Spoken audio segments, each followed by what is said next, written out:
Hello बच्चों। तो ये क्वेश्चन है 2019 का न्यूटन्स लॉज ऑफ मोशन का। Particle of mass m is moving in a straight line with momentum p starting at time t बराबर 0, a force F बराबर kt। तो फोर्स क्या है? टाइम के साथ वेरी कर रहा है, टाइम के ऊपर डिपेंड कर रहा है। कितना फोर्स है? kt acts in the same direction on the moving particle during the time interval t so that the momentum changes from p to 3p. Here k is a constant, तो value of t is ठीक। तो force यहाँ पे variable है और उसका momentum में change आ रहा है। तो बेसिकली बहुत सिंपल सा क्वेश्चन है। We can use the fact that कि किसी पार्टिकल के ऊपर rate of change of momentum किसके बराबर होता है? फोर्स के बराबर होता है। And therefore total change in momentum उस पार्टिकल का एफ डी टी के इंटीग्रल के बराबर जाएगा।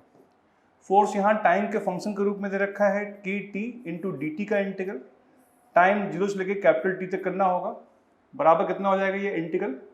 ये आ जाएगा K T square by 2 and this must be equal to change in momentum. Momentum p से 3p हो रहा है उस पार्टिकल का, मतलब उसका चेंज इन मोमेंटम 2p हो गया। तो पूछा हुआ है कि t कितना होगा, इसको सॉल्व करेंगे। t की value will come out to be 2 under root p by k। So this will be our answer. Okay,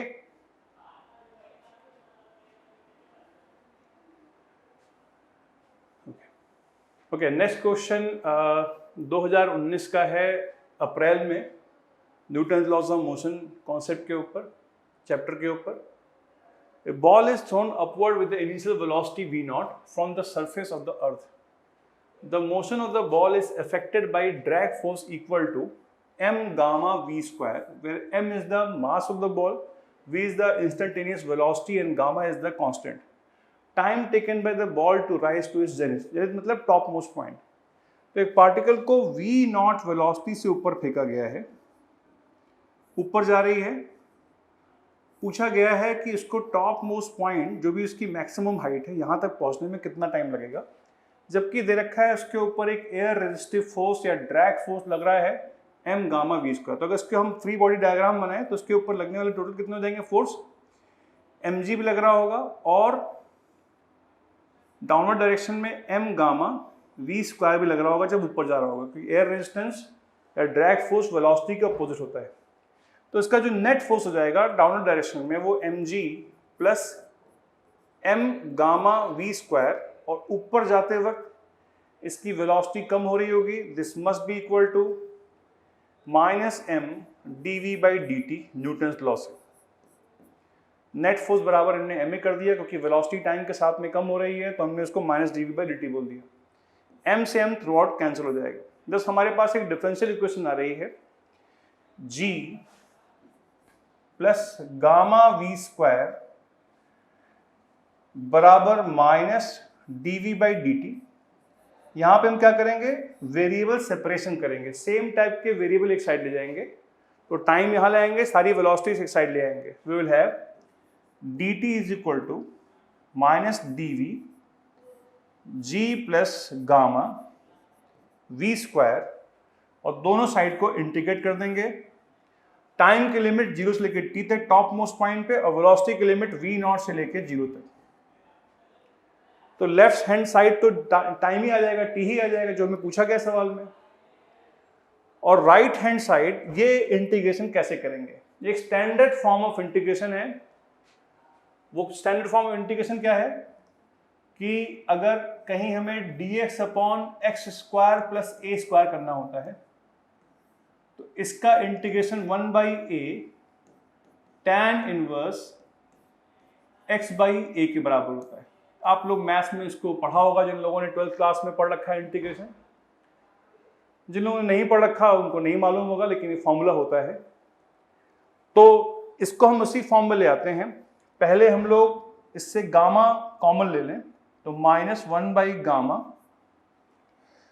dv upon g by gamma plus v square उसी फॉर्म में आ गया, जहां a ये एक तरीके से a स्क्वायर का रोल प्ले कर रहा है g बाई गामा। तो इंटीग्रेशन हो जाएगा -1 बाई गामा कॉमन है, tan इनवर्स अपर लिमिट और लोअर लिमिट रखेंगे हम लोग v नॉट और जीरो, तो जीरो रखने पे जीरो हो जाएगा।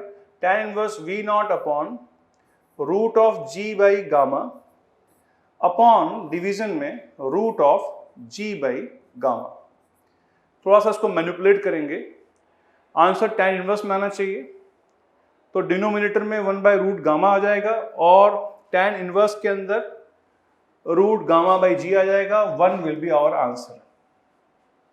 ठीक,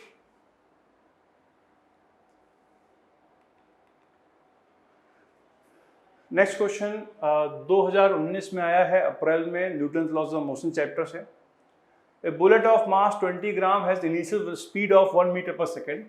Just before it starts penetrating a mud wall of thickness 20 centimeter, if the wall offers a mean resistance of 2.5 into 10 to the power of minus 12 Newton, the speed of the bullet after emerging from the other side of the wall is close to.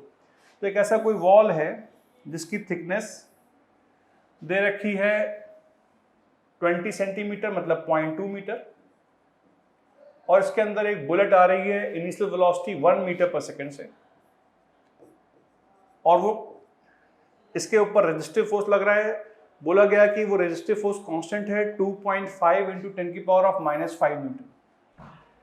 पूछा गया है जब ये बाहर जाएगी तो इसकी speed v कितनी होगी। बेसिकली ये न्यूटन्स लॉ और काइनेमेटिक्स के कॉम्बिनेशन का क्वेश्चन है, क्योंकि मुझे उसके ऊपर फोर्स मालूम है 2.5 इंटू 10 की पावर ऑफ माइनस 2 न्यूटन बराबर मैं मास कर दूंगा 20 इंटू 10 की पावर ऑफ माइनस 3 kg में इंटू उसका एक्सेलरेशन। तो उसका एक्सेलरेशन कितना आ जाएगा 2.5 इंटू 10 की power of minus 2 upon 20 into 10 की पावर ऑफ माइनस 3। ये टर्म ऊपर आएगा, विल हैव 25/20 या 5/4 या 1.25 मीटर पर सेकेंड स्क्वायर। जब ये इधर जा रही होगी तो इसका कांस्टेंट एक्सेलरेशन 1.5 मीटर पर सेकेंड स्क्वायर के बराबर होगा। ये डी एक्सेलरेट कर रही होगी। अब यहाँ उसकी स्पीड 1 मीटर पर सेकेंड है और यहाँ पे उसकी स्पीड पूछी गई है 1.25 होगा। तो क्या करेंगे, we can now use the third equation. Final velocity v square बराबर 1 का whole square minus 2 into acceleration 1.25 into distance है 0.2। ठीक, इसको सॉल्व करेंगे, we will have 1 minus 2 into 1.25 कितना आ जाएगा, ये पॉइंट सॉल्व कर लेंगे इसको, it will come out to be something around 0.5 ही आ जाएगा, नहीं कितना आएगा, ये सॉल्व कर लेते हैं। 1 माइनस 2.5, ठीक है, ये आ जाएगा 1 माइनस 0.5, इट विल बी 0.5 या 1/2। तो उसकी वेलोसिटी आ जाएगी 1/√2, जो कि करीबन ये 2/√2 के बराबर है, या √2/2 के बराबर हो जाएगा। This will become something out 0.7। Answer will be 0.7 metre पर सेकेंड। ठीक, नेक्स्ट क्वेश्चन है, spring whose unstretched length is L has a force constant K। The spring is cut into 2 pieces of unstretched length L1 L2 where L1 बराबर n times of L2, n is a integer, the ratio K1/K2। उनके force constant या spring constant का ratio पूछा गया है, K1/K2 की value पूछी गई। तो यहाँ पे हमें एक फॉर्मूला याद रखना चाहिए, किसी भी स्प्रिंग के लिए उसका फोर्स कांस्टेंट इनटू उसकी लंबाई is always a constant for that given material of spring. इसी फॉर्मूले के ऊपर डायरेक्टली क्वेश्चन बेस्ड। तो जब हमने उसको 2 पीसेस में काट लिया, एक L1 लंबाई का और एक L2 लंबाई का, तो और दे रखा है क्या, L1 बराबर n L2 के है। We must have K1 into L1 equals to K2 into L2। K1 into L1 की वैल्यू कितनी है, n L2 के बराबर है, इंटू K2 इंटू L2 हो जाएगा, L2 से L2 कैंसिल हो जाएगा। वी विल हैव पूछा गया है k1 बाई k2 की वैल्यू कितनी होगी, k1 बाई k2 की value will be equal to 1 by n। 1 by n is our answer, third option. ठीक, नेक्स्ट क्वेश्चन है, a particle is moving in X Y plane experience a velocity dependent force F बराबर k Y I cap plus k V X J cap, where Vx and Vy are the x and y component of its velocity, a is the acceleration of the particle, then which of the following statements is true? पहली बात तो इस force के function को एक बार analyse करते हैं। Force इसके ऊपर जो लग रहा है वो k Vx i cap Vy, sorry ये जो कंपोनेंट है वो Vy है, प्लस Vx j कैप है। Force must be equal to ma, Newton's law से। और इस पार्टिकल की अगर किसी भी समय वेलोसिटी का x कंपोनेंट vx है और y कंपोनेंट vy है, तो उसका एक्सेलरेशन इसी का डेरिवेटिव होगा, dvx by dt i cap plus dvy by dt j cap. अब इन दोनों को आपस में कंपेयर करते हैं, क्योंकि फोर्स बराबर मास इनटू एक्सेलरेशन है। फोर्स का फंक्शन दे रखा है, इक्वेशन दे रखी है, और हमने निकाल लिया एक्सेलरेशन कितना आएगा। ठीक, तो जब हम इन दोनों को बराबर करेंगे, जब हम x कंपोनेंट बराबर करेंगे, क्या मिल जाएगा, के V Y X component of force must be equal to m into D V X by D T, पहली इक्वेशन, और k Vx must be equal to m dvy by dt, दूसरी इक्वेशन y कंपोनेंट को बराबर करने से। अब हमें अगर Vx और Vy के बीच में कोई रिलेशनशिप निकालनी है, हमें टाइम नहीं चाहिए, तो क्या करें, इन दोनों को डिवाइड कर दें, तो टाइम हो जाएगा एलिमिनेट। अगर इन दोनों को डिवाइड कर दिया तो हमें मिल जाएगा Vy upon Vx equals to dvx by dvy। यहां पे हम वेरिएबल कर लेते हैं सेपरेट, dvy को यहां ले आते हैं, will have vy dvy equals to vx dvx। ये हमारे पास डिफरेंशियल इक्वेशन आ गई। अब इसको कर देते हैं integrate, we will have vy square बराबर vx स्क्वायर प्लस c। ये वेलोसिटी कंपोनेंट Vy और Vx के बीच में आपस में रिलेशनशिप होगी। अब देखते हैं चारों ऑप्शन को, कि चारों ऑप्शन में ये किस में आ रहा है। अगर हम थर्ड ऑप्शन को देखें, v क्रॉस ए कांस्टेंट होगा, तो वेलोसिटी है इसकी Vx i cap plus Vy j cap cross उसका एक्सेलरेशन k बाई m, जो कि फोर्स दे रखा है k, Vy i cap plus Vx j cap होगा। इन दोनों को अगर हम लोग क्रॉस मल्टीप्लिकेशन करें तो क्या मिल जाएगा, विल हैव सिंपल जो हमारा बनता है determinant i cap j cap k cap Vx Vy 0 Vy Vx 0, तो सिर्फ बचेगा k कैप का कंपोनेंट बचेगा सिर्फ, this will be equal to k cap into Vx square minus Vy square. और यहां से एक चीज क्लियर है कि Vy square minus Vx square एक कांस्टेंट है, या Vx square minus Vy square एक कांस्टेंट है, and thus the third option will be correct. क्या, कि quantity V cross A is constant in time. बाकी ऑप्शन भी चेक कर सकते हैं। ठीक, जैसे अगर ये बोला जाए कि भाई V क्रॉस A क्या कांस्टेंट टाइम होगा, तो V क्रॉस A कर देते हैं। फोर्स ये दे रखा है, एक्सेलरेशन इसी से मिल जाएगा हम लोगों को। तो अगर हम किसी भी समय पे V क्रॉस A करें, V डॉट A करें, तो हमें मिल जाएगा V की जगह पे Vx i cap plus Vy j cap dot Vy i cap plus Vx j cap. This will come out to be Vx Vy plus Vx Vy. There is no reason for this term to remain constant. ठीक, क्योंकि उसके ऊपर force लग रहा है तो उसका velocity का X component Y component change हो रहा होगा। v डॉट ए कांस्टेंट नहीं रहेगा, ठीक। Similarly we can check other option also. तो the correct option will be कि the quantity that will remain constant will be v cross A, ठीक। Next question 2020 में आया है जनवरी में। 10 kg का मास is suspended by a rope of length 4 meter from the ceiling. A force is applied horizontally at the midpoint of the rope such that the top half of the rope makes an angle 45 degree with vertical. F is equal to. तो इस सवाल में बस आपको सही से diagram बनाना है।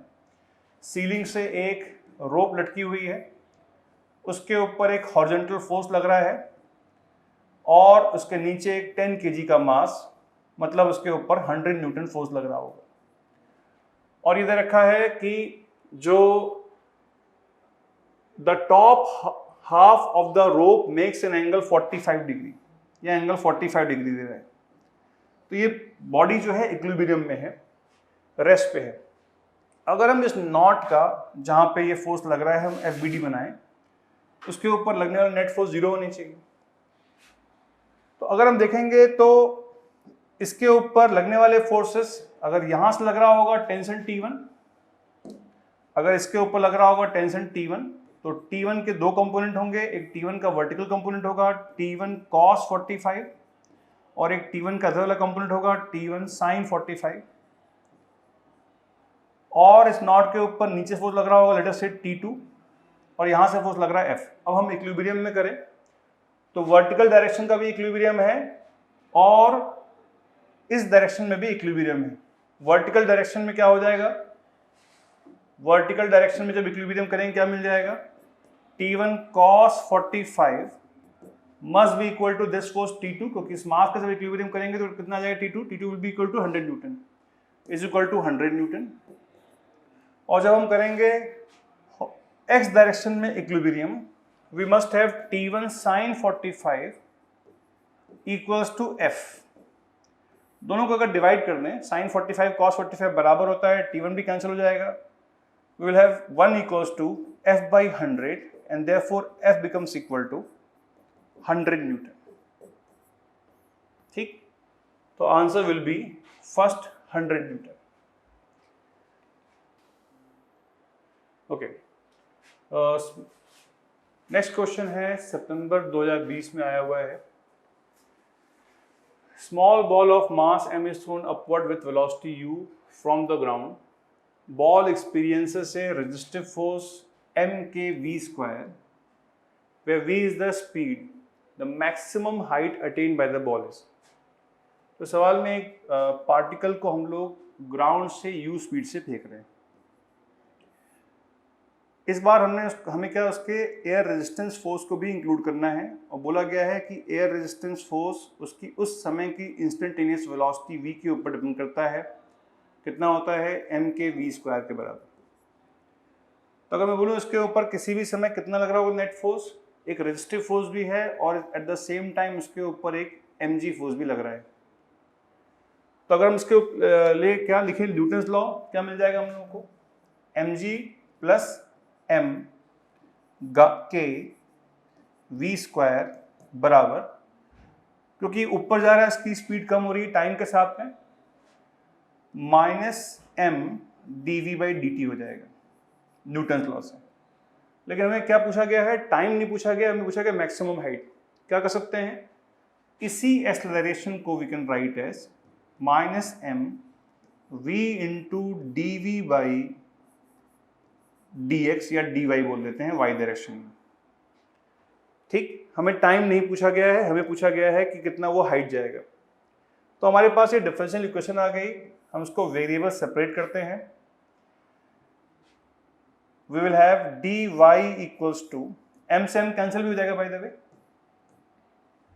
Minus v dv upon g plus kv square, ये वैल्यू आ जाएगी। अब हम इसको सॉल्व करते हैं, वेरिएबल सेपरेट हो गए, इस साइड में सिर्फ वेलोसिटी का वेरिएबल है। y की वैल्यू 0 से लेके मैक्सिमम हाइट तक वैल्यू कर रही है और वेलोसिटी की वैल्यू u से लेके मैक्सिमम हाइट पे 0 तक वेरी कर रही है। ये एक स्टैंडर्ड इंटीग्रेशन है जो कि हम कर सकते हैं इवन बाई सब्स्टिट्यूशन। अगर हम लेटेस्ट से g plus K V square बराबर एक नया वेरिएबल p मान लें, तो we will have 2kv dv बराबर dp। तो v इंटू डी कितना आ जाएगा, माइनस dp बाई 2 आ जाएगा, और ये टर्म किसके बराबर जाएगा, p के बराबर। dp बाई p का इंटीग्रेशन कितना आ जाएगा, log में आ जाएगा। तो वी विल हैव यहां से maximum height h left hand side से बराबर माइनस ln p का dp बाई p का इंटीग्रेशन ln p हो जाएगा, ln p p किसके बराबर है, g plus K V square के बराबर है। लोअर लिमिट वेलोसिटी की u है, अपर लिमिट 0 है, नेगेटिव साइन था, तो कितना आ जाएगी वैल्यू, ये सॉल्व करके सिंप्लीफाई करेंगे, क्या वैल्यू आ जाएगी, ln g plus K U square upon g आ जाएगा। तो maximum height will come out to be, log का टर्म ये वाला है, 1/2 भी रहेगा, यहाँ पे 1/2 भी था, 1/2, तो 1/2 के log 1 plus K U square by जी। तो बेसिकली बस आपको ये इंटीग्रेशन करना है वेरिएबल सेपरेट करने के बाद, ठीक, आपको मैक्सिमम हाइट मिल जाएगी। ओके ओके बच्चों, तो ये सवाल 2021 में आया सितंबर में। बोला हुआ इस सवाल में कि कहीं पे कोई फ्रिक्शन नहीं है और एक कैपिटल एम मास का वेट 16 kg है, इसका मास 8 kg है। तो जब ये नीचे स्लाइड करेगा तो कैपिटल एम भी पीछे मूव करना स्टार्ट कर देगा, है ना, उस नॉर्मल के इस कंपोनेंट की वजह से। तो सवाल में पूछा गया है कि what is the acceleration of the block with respect to the wedge, wedge के रिस्पेक्ट में, ठीक। इस सवाल करने के कई तरीके हैं। One of the method is by using pseudo force. सबसे पहले हम बनाते हैं इसका फ्री बॉडी डायग्राम। तो इसके ऊपर फोर्स लग रहा होगा नॉर्मल, स्मॉल मास के ऊपर, इसका रिएक्शन पेयर यहाँ होगा नॉर्मल, और स्मॉल मास के ऊपर ये भी फोर्स लग रहा होगा mg। अब अगर हम कैपिटल वेज m मास को देखें, इस वेज को देखें, तो वेज के ऊपर एक नॉर्मल इधर लग रहा है। इस नॉर्मल का एक x डायरेक्शन में कंपोनेंट है, ये एंगल थीटा, तो ये भी थीटा है, 90 माइनस थीटा, कितना हो जाएगा ये, n साइन थीटा, ठीक। तो इस कैपिटल M के ऊपर लगने वाला इस डायरेक्शन में force must be equal to n sine theta बराबर कैपिटल M इंटू ए, ठीक। अब क्योंकि सवाल में पूछा गया है, बताइए कि इस कैपिटल M के रिस्पेक्ट में स्मॉल m मास का कितना होगा एक्सेलरेशन। तो हम सवाल को फिर कैपिटल M के रिस्पेक्ट में करते हैं।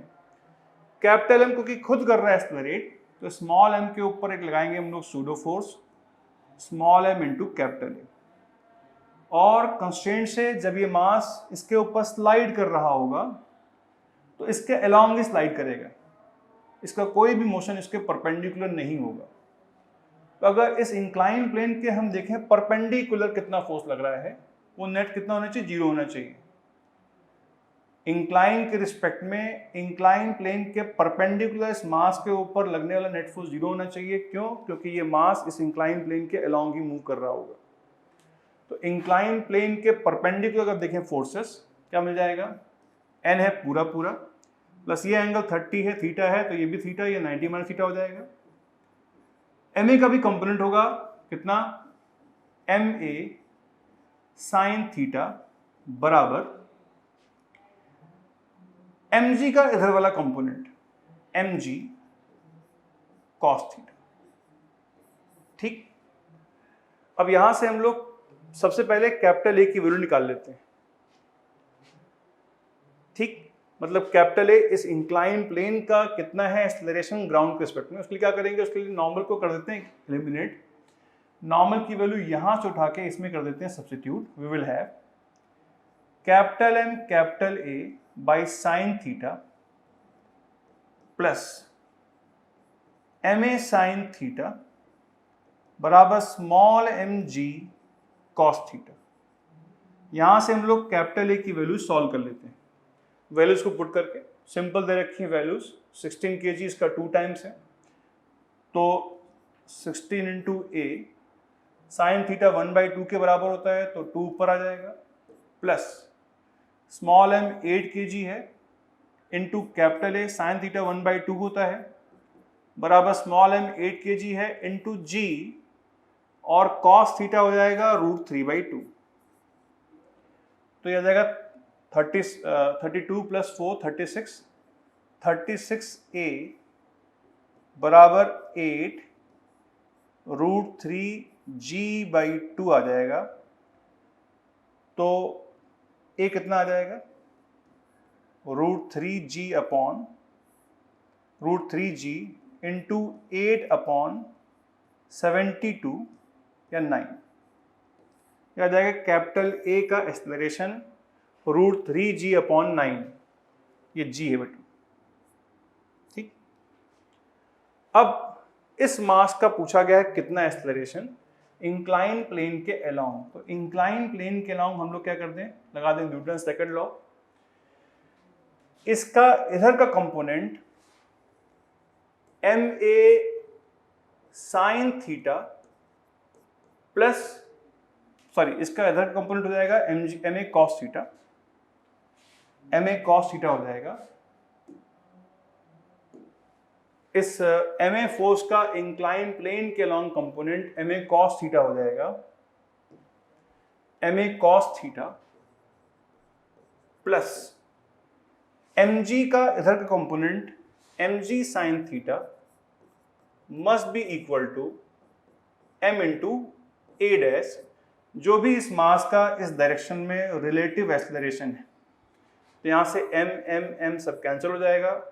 a की वैल्यू आई थी √3g/9 इंटू कॉस थीटा है √3/2 प्लस g/2 बराबर a डैश। √3 3 हो जाएगा, 3/9 कितना आ जाएगा, इसमें g/2 कॉमन ले लेते हैं, 1 + 1/3, ये आ जाएगा g/2 इंटू 4/3 या 2g/3 equals to a dash. 2g/3, this is our correct answer. ठीक, नेक्स्ट क्वेश्चन 2021 में आया है सितंबर में। A block of mass m is being moved with a constant velocity under the action of an applied force 2 Newton along the frictionless surface with following surface profile। इस मास को हम क्या कर रहे हैं, कांस्टेंट वेलोसिटी से, इंपॉर्टेंट टर्म है, constant velocity ले जा रहे हैं 2 न्यूटन फोर्स लगा के इंक्लाइन प्लेन के ऊपर। ऐसे पूछा गया है the correct applied force versus distance graph will be. तो ऊपर ले जाते वक्त और फिर नीचे लाते वक्त डिस्टेंस के साथ में इसका फोर्स कैसे वेरी कर रहा होगा। कांस्टेंट वेलोसिटी मतलब ऊपर जो भी फोर्स लगा रहे होंगे वो उसके क्या होगा, वेट के बराबर होगा, mg साइन थीटा के बराबर होगा। और इधर रखा है ये 2 न्यूटन के बराबर है। जब ऊपर ले जा रहे हैं d/2 डिस्टेंस तक तो फोर्स क्या होगा, 2 न्यूटन होगा अपवर्ड डायरेक्शन में, अगर हमने पॉजिटिव ले लिया हो तो अलोंग द इंक्लाइन। लेकिन जब उसको नीचे लेके आ रहे होंगे तो हमें इस फोर्स को किधर करना पड़ेगा, ऐसे लगाना पड़ेगा ताकि ये मास कांस्टेंट वेलोसिटी से मूव करता रहे। mg साइन थीटा अब इसके ऊपर लगेगा डाउनवर्ड और हमें इसके ऊपर एक तरीके से रिटार्डिंग फोर्स लगाना पड़ेगा, ठीक, ताकि ये कांस्टेंट वेलोसिटी से मूव करता रहे। तो अगर हम फोर्स का ग्राफ बनाएं तो पहले भी 2 न्यूटन फोर्स लगाएंगे, बाद में भी 2 न्यूटन फोर्स लगाएंगे, लेकिन एक बार उसको ऊपर खींचेंगे, ठीक, या अगर ऐसा बोला जाए कि अगर 1 डायमेंशन की बात करें तो एक बार ये फोर्स राइट साइड में है, एक बार ये फोर्स लेफ्ट साइड में है, ठीक। तो एक फोर्स को अगर पॉजिटिव मान लिया तो इस फोर्स को हम लोग नेगेटिव मान सकते हैं। तो this is the most appropriate graph इन चारों में से, ठीक। वैसे कुछ क्वेश्चन वो नहीं अजीब सा है नहीं, अब वही इनफैक्ट डी डिस्टेंस का कोई मतलब नहीं ना इसमें। भाई ये लास्ट वाला पार्ट हटा देना, क्वेश्चन जब हो गया तो ओवर तभी तक करना है, वो देख लेगा अपने आप। ये क्या हो गया, कमेंट है क्या? नहीं सही नहीं, ठीक है सर। ठीक, नेक्स्ट क्वेश्चन है 2021 में अगस्त में आया हुआ है। Car is moving on plane incline at 30 degree to horizontal with an acceleration of 10 metre पर second square parallel to the plane upward. Bob is suspended by the string from the roof of the car. Angle in degrees with which the string makes with the vertical is. तो हमें पहले तो सबसे पहले इसका diagram बनाना पड़ेगा, clear diagram. एक incline plane है 30 डिग्री का, उसमें एक कार जा रही है ऊपर with an acceleration of 10 metre पर second square.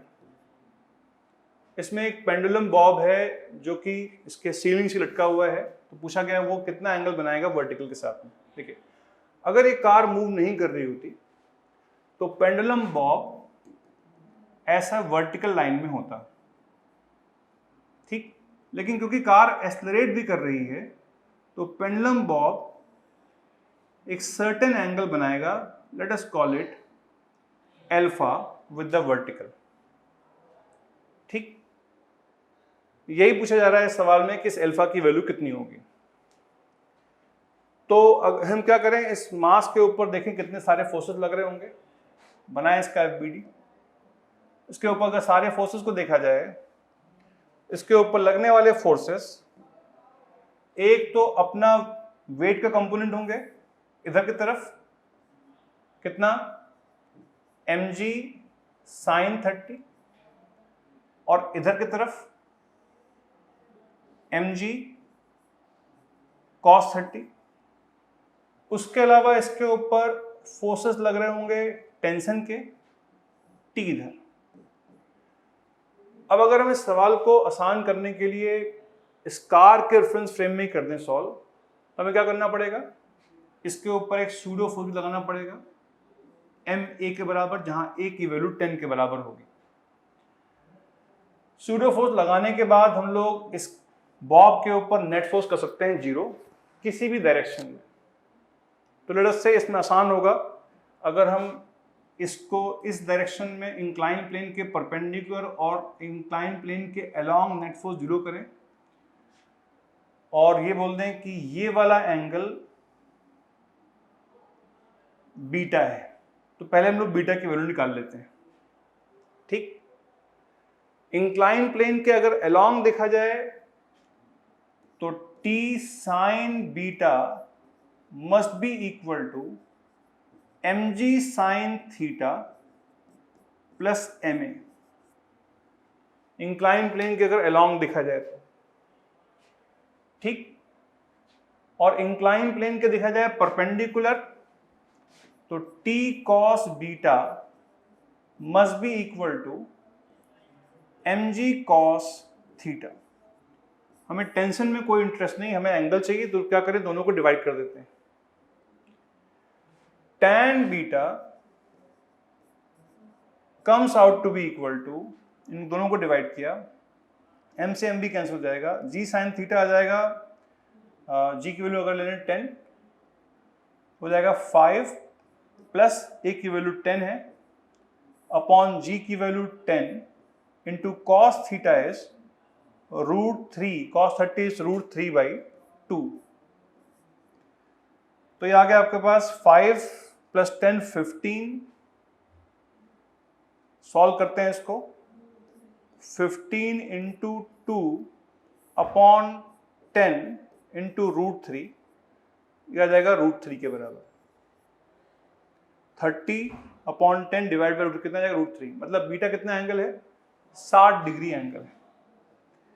Beta comes out to be 60 degree angle, ठीक। लेकिन हमसे सवाल में पूछा गया है अल्फा कितना होगा। तो सिंपल देख सकते हैं ज्योमेट्री यहाँ पे, ये एंगल बीटा है तो ये वाला एंगल कितना होगा 30 हो जाएगा, ठीक। और अगर यहाँ से भी ड्रॉप कर दें ऐसी लाइन जो कि इंक्लाइन प्लेन के परपेंडिकुलर है, तो ये पूरा एंगल भी कितना हो जाएगा, ये लाइन आपस में पैरेलल है, ये बीटा है तो ये भी बीटा हो जाएगा, ठीक। और ये कितना हो जाएगा 60 डिग्री हो जाएगा, और ये वाला एंगल 30 डिग्री होगा क्योंकि इंक्लाइन प्लेन का एंगल 30 डिग्री है। तो अल्फा कितना हो जाएगा, alpha will be equal to beta minus 30 equals to 30 degree, ठीक। ये एंगल भी 30 डिग्री होगा। अगर आप ऐसे देख लो कि इस लाइन से और इस वर्टिकल लाइन के साथ में ये 30 है तो ये 90 माइनस 30 60 हो गया, तो ये कितना हो जाएगा 30 हो जाएगा। तो ये एंगल 30 है, ये पूरा एंगल बीटा है, तो अल्फा कितना हो जाएगा 30 डिग्री हो जाएगा, ठीक। नेक्स्ट क्वेश्चन 2021 में आया है अगस्त में। The boxes of mass 2 kg and 8 kg are connected by massless string passing over smooth pulley. Calculate the time taken by box of mass 8 kg to strike the ground starting from rest. तो 8 kg के मास को इस 20 centimetre height distance को cover करने में कितना time लगेगा। अब क्योंकि टाइम पूछा हुआ है तो हम लोगों को इस मास का क्या मालूम होना चाहिए, इसका कितना एक्सेलरेशन है, और इसका ए निकालने की क्या करना पड़ेगा, आपको FBD बना के दोनों मासेस को सॉल्व करना पड़ेगा। तो लेट अस से इस रोप में अगर टेंशन T है तो इस पूरे रोप में टेंशन T होगी, तो यहाँ कितनी हो जाएगी, यहाँ हो जाएगी 2T हो जाएगी। 8 kg के ऊपर फोर्स लग रहा होगा 80 न्यूटन का, ऊपर लग रहा है 2T, इसके ऊपर T लग रहा होगा, नीचे लग रहा होगा 20 न्यूटन का। यहाँ पे दोनों मासेस के एक्सेलरेशन बराबर नहीं होंगे। अगर इस मास का एक्सेलरेशन है A1 डाउनवर्ड और इस मास का एक्सेलरेशन है A2, तो कंस्ट्रेंट मोशन से हम लोग A1 और A2 के बीच में रिलेशनशिप फाइंड करेंगे। बहुत सिंपल सा फॉर्मूला है, पता होगा आप लोगों को। किसी भी सिस्टम के लिए summation of T dot A कितना होता है, 0 होता है, एंड देयरफॉर इस मास के ऊपर -2T इंटू A1 प्लस इस मास के ऊपर T इंटू A2 बराबर 0 हो जाएगा, and therefore A2 will be equal to 2A1। ये इनके एक्सेलरेशंस के बीच में आपस में रिलेशनशिप आ जाएगी। अब लगाते हैं इस सिस्टम और इस सिस्टम के ऊपर मास के ऊपर फ्री बॉडी डायग्राम इसका बन चुका है, लगाते हैं इसका न्यूटन्स लॉ। तो कितना इसके ऊपर कितना हो जाएगा, 80 माइनस 2T बराबर 8 इंटू A1, 8 इंटू A1, ठीक। और इस मास के लिए ये ऊपर जा रहा है तो नेट फोर्स ऊपर की तरफ होगा, T माइनस 20 बराबर 2 इंटू A2। यहां से हम लोगों को A1 सॉल्व करना है क्योंकि हमें ये पता करना है कि ये 20 सेंटीमीटर गिरने में कितना टाइम लगेगा। क्या करें इस पर, सबसे पहले तो ये फॉर्मूला यूज करें। A2 बराबर 2A1 है तो इसको क्या पुट कर दें, इसको बोलते हैं 2A1। कितना आ जाएगा, ये 4A1 आ जाएगा पूरी इक्वेशन। अब यहां से T को करें एलिमिनेट, कैसे करें, 2 को मल्टीप्लाई करके 2T माइनस 40 बराबर 8A1, दोनों को ऐड कर दें, वी विल हैव 40 बराबर इसको ऐड कर दें, 2T से 2T गायब हो जाएगा, 40 बराबर 8A1 plus 8A1 16A1, and therefore A1 बराबर 10 डिवाइड बाई 4 या 5 डिवाइड बाई 2, 2.5 मीटर पर सेकेंड स्क्वायर। अब इसको 20 सेंटीमीटर डिस्टेंस कवर करनी है, तो पूछा गया टाइम कितना लगेगा उसको। कैलकुलेट द टाइम, तो क्योंकि रेस्ट से स्टार्ट हो रहा है, कांस्टेंट इसका एक्सेलरेशन है, तो डिस्टेंस 0.2 बराबर हाफ, एक्सेलरेशन है 5/2 इंटू टी स्क्वायर। सॉल्व करेंगे, will get the value of time. यहाँ से सॉल्व करके t विल बी 0.8 अपॉन 5 या 1.6 अपॉन 9, जो भी होगा सॉल्व कर लेंगे उसको, टी स्क्वायर को, विल गेट द आंसर। ठीक, कितना? ओके, तो ये सवाल 2021 में आया है जुलाई में। बोला है steel block of 10 kg, 10 kg का कोई स्टील ब्लॉक है, ठीक, rest on horizontal floor as shown. When the 3 iron cylinders are placed on it as shown, the block and the cylinder go down with an acceleration of 0.2 meter per second square. तो पूरा system नीचे जाना start करता है 0.2 metre पर second square के acceleration से। Normal reaction R by the floor if the mass of the iron cylinder are equal to 20 kg each. तो यहां से पूछा गया नॉर्मल पूछा जा रहा है, ठीक, जबकि पूरा सिस्टम कर रहा है एक्सेलरेट। सवाल की लैंग्वेज थोड़ी सी बस कॉम्प्लेक्स है। यहाँ पे इंफॉर्मेशन दे रखी है म्यूएस की कोई रिक्वायरमेंट नहीं है क्योंकि वर्टिकल डायरेक्शन में मूव कर रहे हैं, ठीक। तो फ्रिक्शन फोर्स कहीं लग नहीं रहा होगा, तो सिंपली हम क्या करें, इस पूरे को अगर एक सिस्टम मान लें, इस सिस्टम के ऊपर पूरा सिस्टम कर रहा है डाउन डायरेक्शन में एक्सेलरेट, इस सिस्टम का टोटल मास अगर m है तो mg net force downward minus n बराबर कितना हो जाएगा, ma हो जाएगा। n कितना हो जाएगा, mg माइनस a हो जाएगा, ठीक। g की वैल्यू 10 लेनी है हम लोगों को। नॉर्मल m की वैल्यू कितनी हो जाएगी पूरे सिस्टम की, इसका मास 10 kg है और बाकी तीनों मासेस कितने हैं 20 20 20, तो 20 20 20 कितना हो गया 60 प्लस 10 70, 70 इंटू 9.8, ठीक, क्या आ जाएगा 686 आ जाएगा, यही आएगा ना। ओके, नेक्स्ट क्वेश्चन 2021 में आया है जुलाई में। Force 40 I cap plus 10 J cap acts on a body of mass 5 kg. If body starts from rest, इस position vector r vector at any time t बराबर 10 सेकेंड विल बी, ठीक। तो उसके ऊपर एक कांस्टेंट फोर्स लग रहा है, पहली बात, और दूसरी बात वो स्टार्ट फ्रॉम रेस्ट है, मतलब उसकी स्टार्टिंग की वेलोसिटी 0 है। तो कोई भी चीज़ अगर स्टार्टिंग में रुकी हुई हो तो वो उधर ही मूव करेगी जिस डायरेक्शन में उसके ऊपर फोर्स लग रहा होगा। और फोर्स के दोनों कंपोनेंट हैं, ये x कंपोनेंट है, ये y कंपोनेंट है। तो टाइम t पे पूछा है, टाइम t बराबर 10 सेकेंड पूछा है, उसकी क्या होगी पोजीशन क्या होगी। तो जहां तक x कोऑर्डिनेट की बात है, x डायरेक्शन की बात है, तो x डायरेक्शन में उसका एक्सेलरेशन कितना हो जाएगा 44 है बराबर 5 into a x will be equal to 8। और y डायरेक्शन की अगर बात हो तो y डायरेक्शन में कितना फोर्स है 10 बराबर 5 into ay is equal to 2। ये आ गए उसके x और y डायरेक्शन में करस्पॉन्डिंग एक्सेलरेशंस।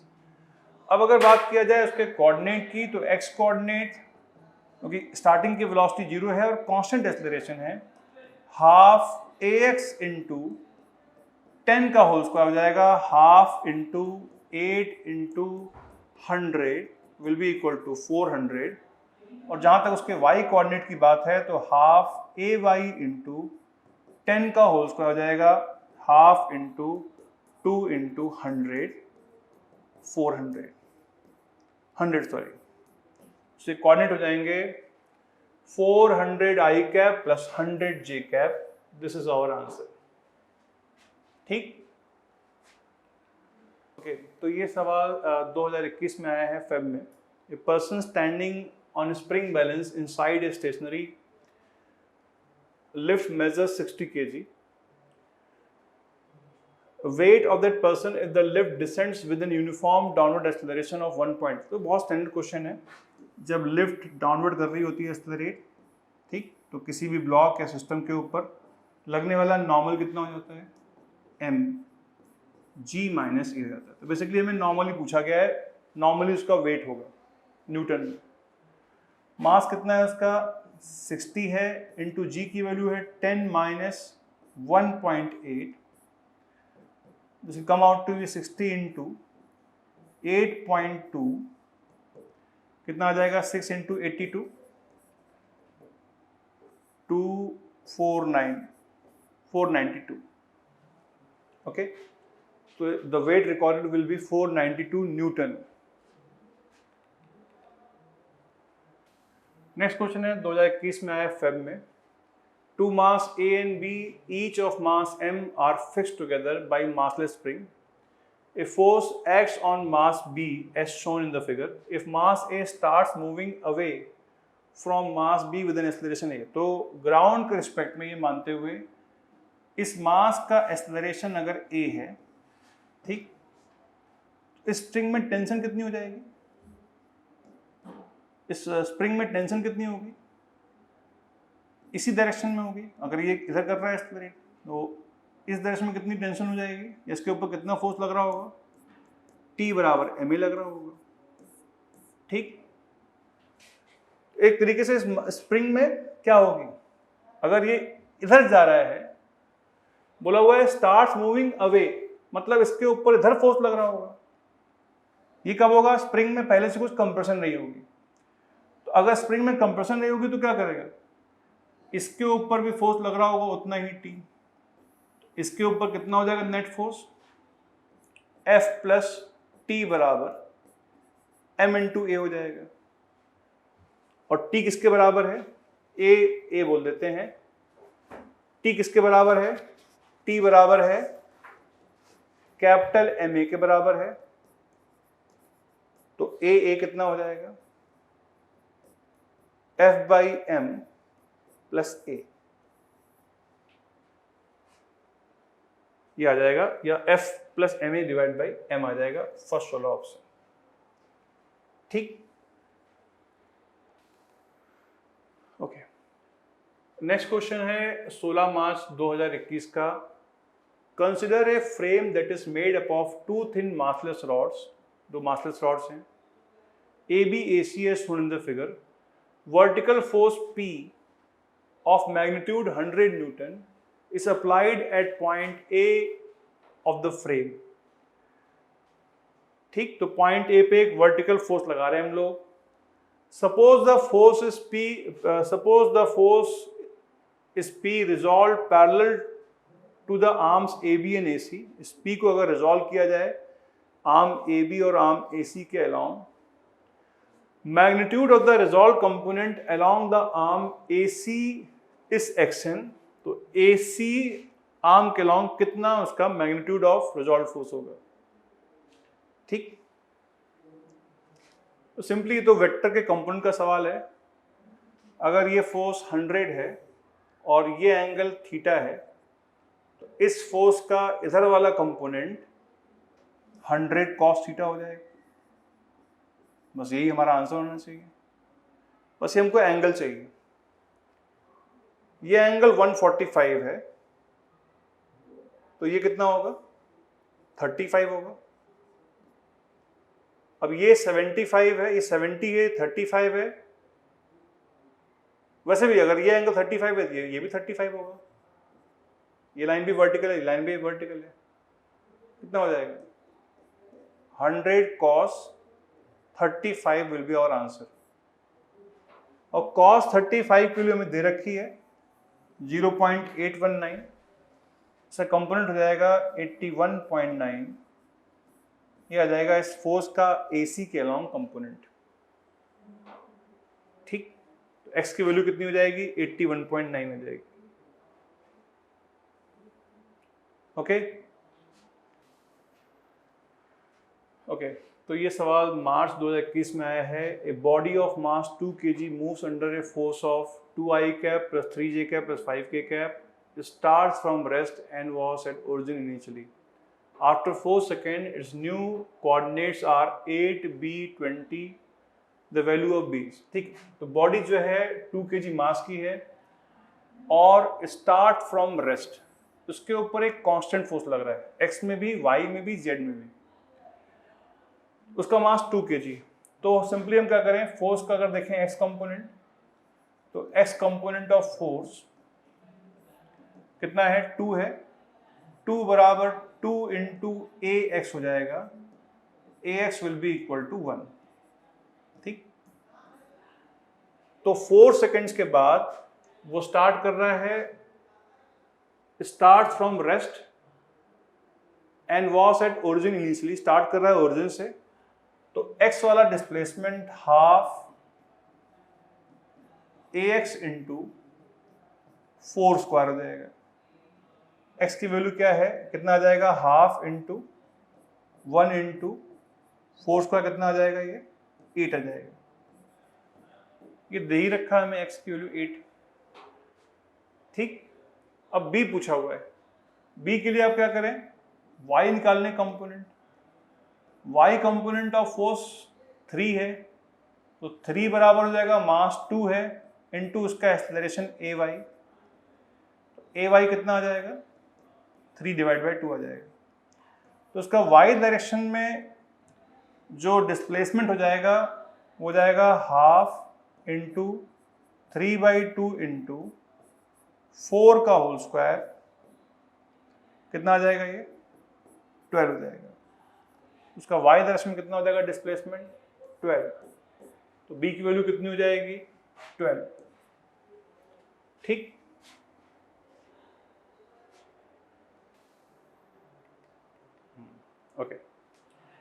ओके, तो ये सवाल 2021 में आया है 18 मार्च को।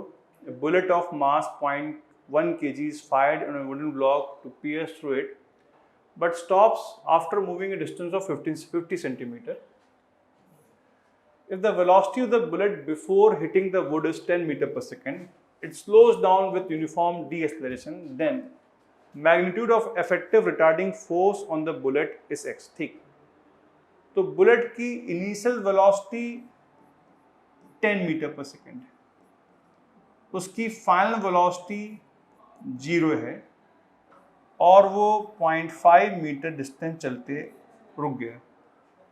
इस इंफॉर्मेशन की मदद से we can find the magnitude of acceleration, v square is equal to u square minus 2a into x वाली इक्वेशन से। फाइनल वेलोसिटी 0 है, इनिशियल वेलोसिटी 10 है, 10 इंटू 10 हो जाएगा 100 बराबर 2 times of acceleration into x की वैल्यू है 0.5 मीटर, 0.5 इंटू हो जाएगा cancel and thus a will be equal to 100। अब अगर इसका एक्सेलरेशन 100 मीटर पर सेकेंड स्क्वायर है तो उसके ऊपर लगने वाला फोर्स कितना हो जाएगा, mass into acceleration.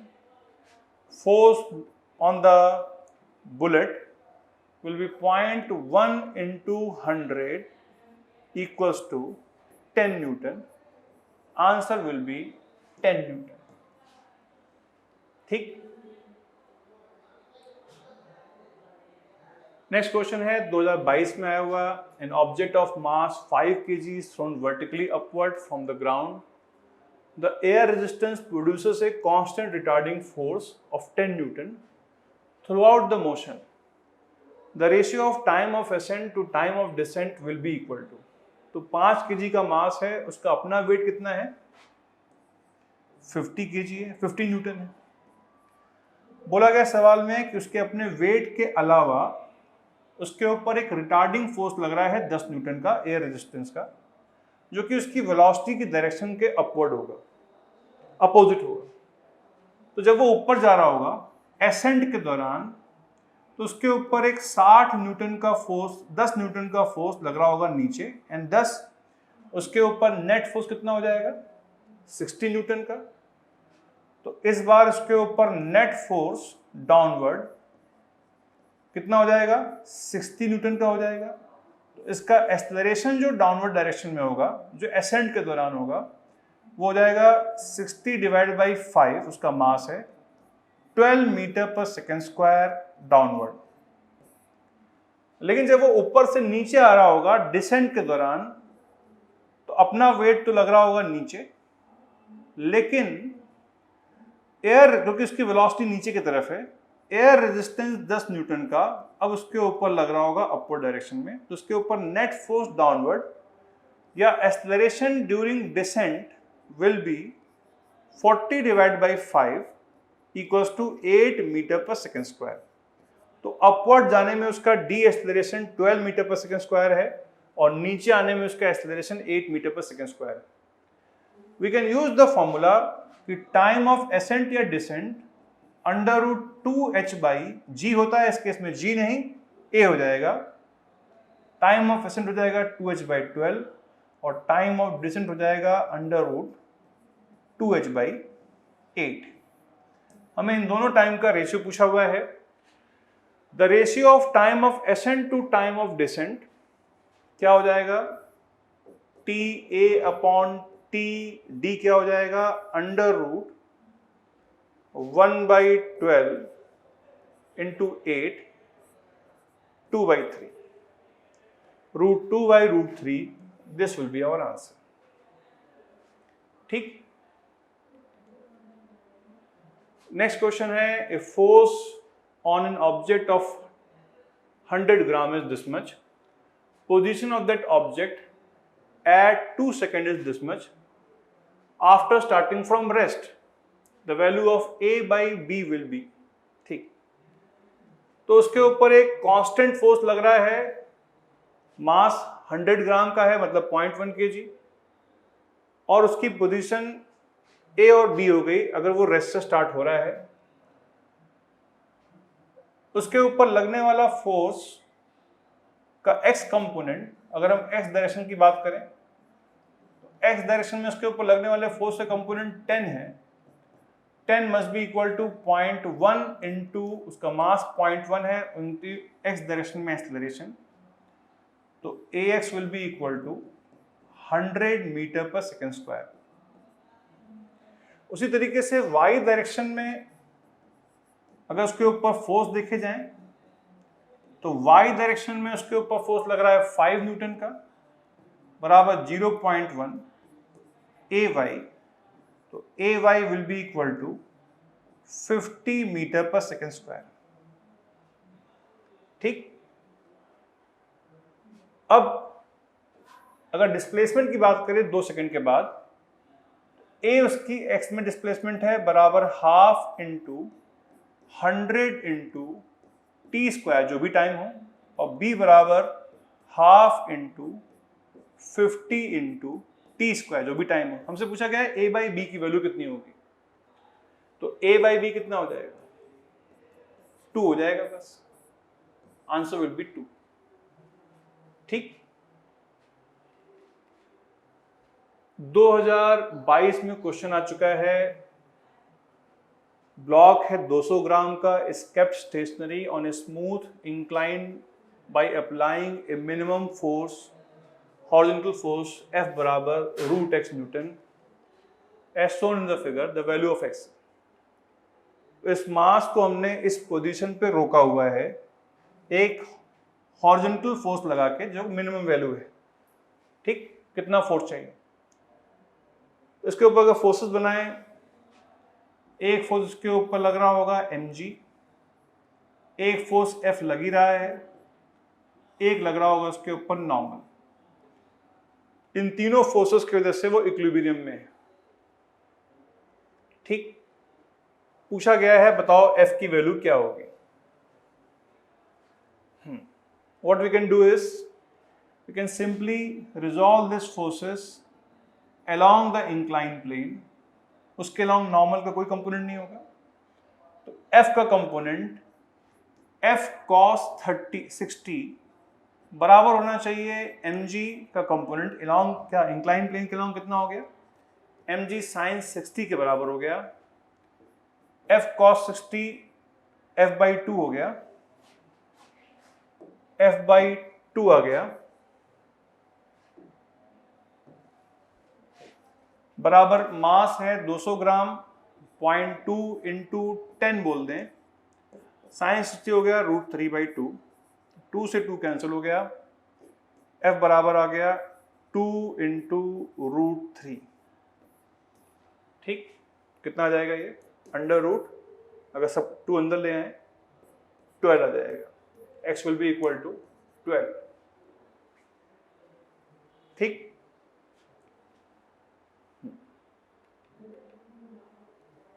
Next question है 2022 में आया है जून में। A person standing on in an elevator in which situation he experiences A weight loss. तो वेट लॉस तब होता है जब सिस्टम डाउनवर्ड डायरेक्शन में करता है accelerate.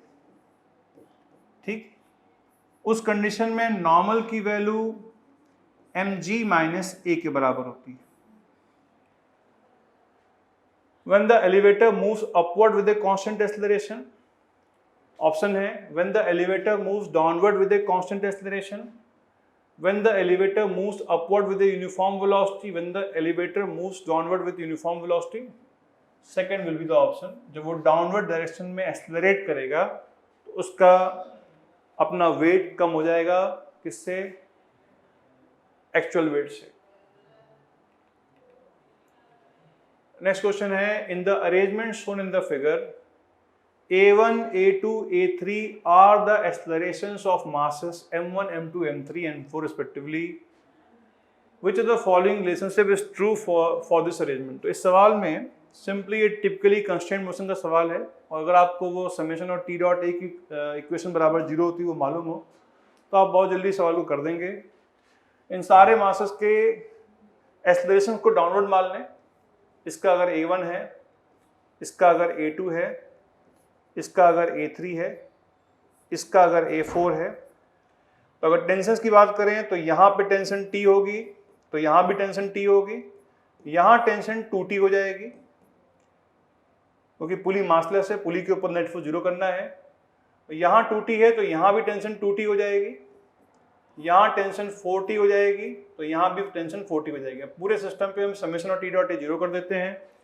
We will have -4T into A1 इस मास के लिए, -2T इंटू A2 इस मास के लिए, -T इंटू A3 इस मास के लिए, और -T इंटू A4 इस मास के लिए। इन सब का सम जीरो हो जाएगा, T कैंसिल हो जाएगा, सॉरी T हो जाएगा कैंसिल।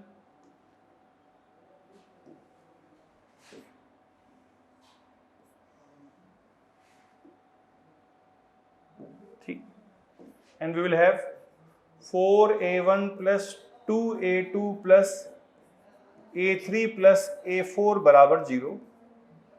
ठीक, this will be the most appropriate equation, 4A1 plus 2A2 plus A3 plus A4 बराबर जीरो।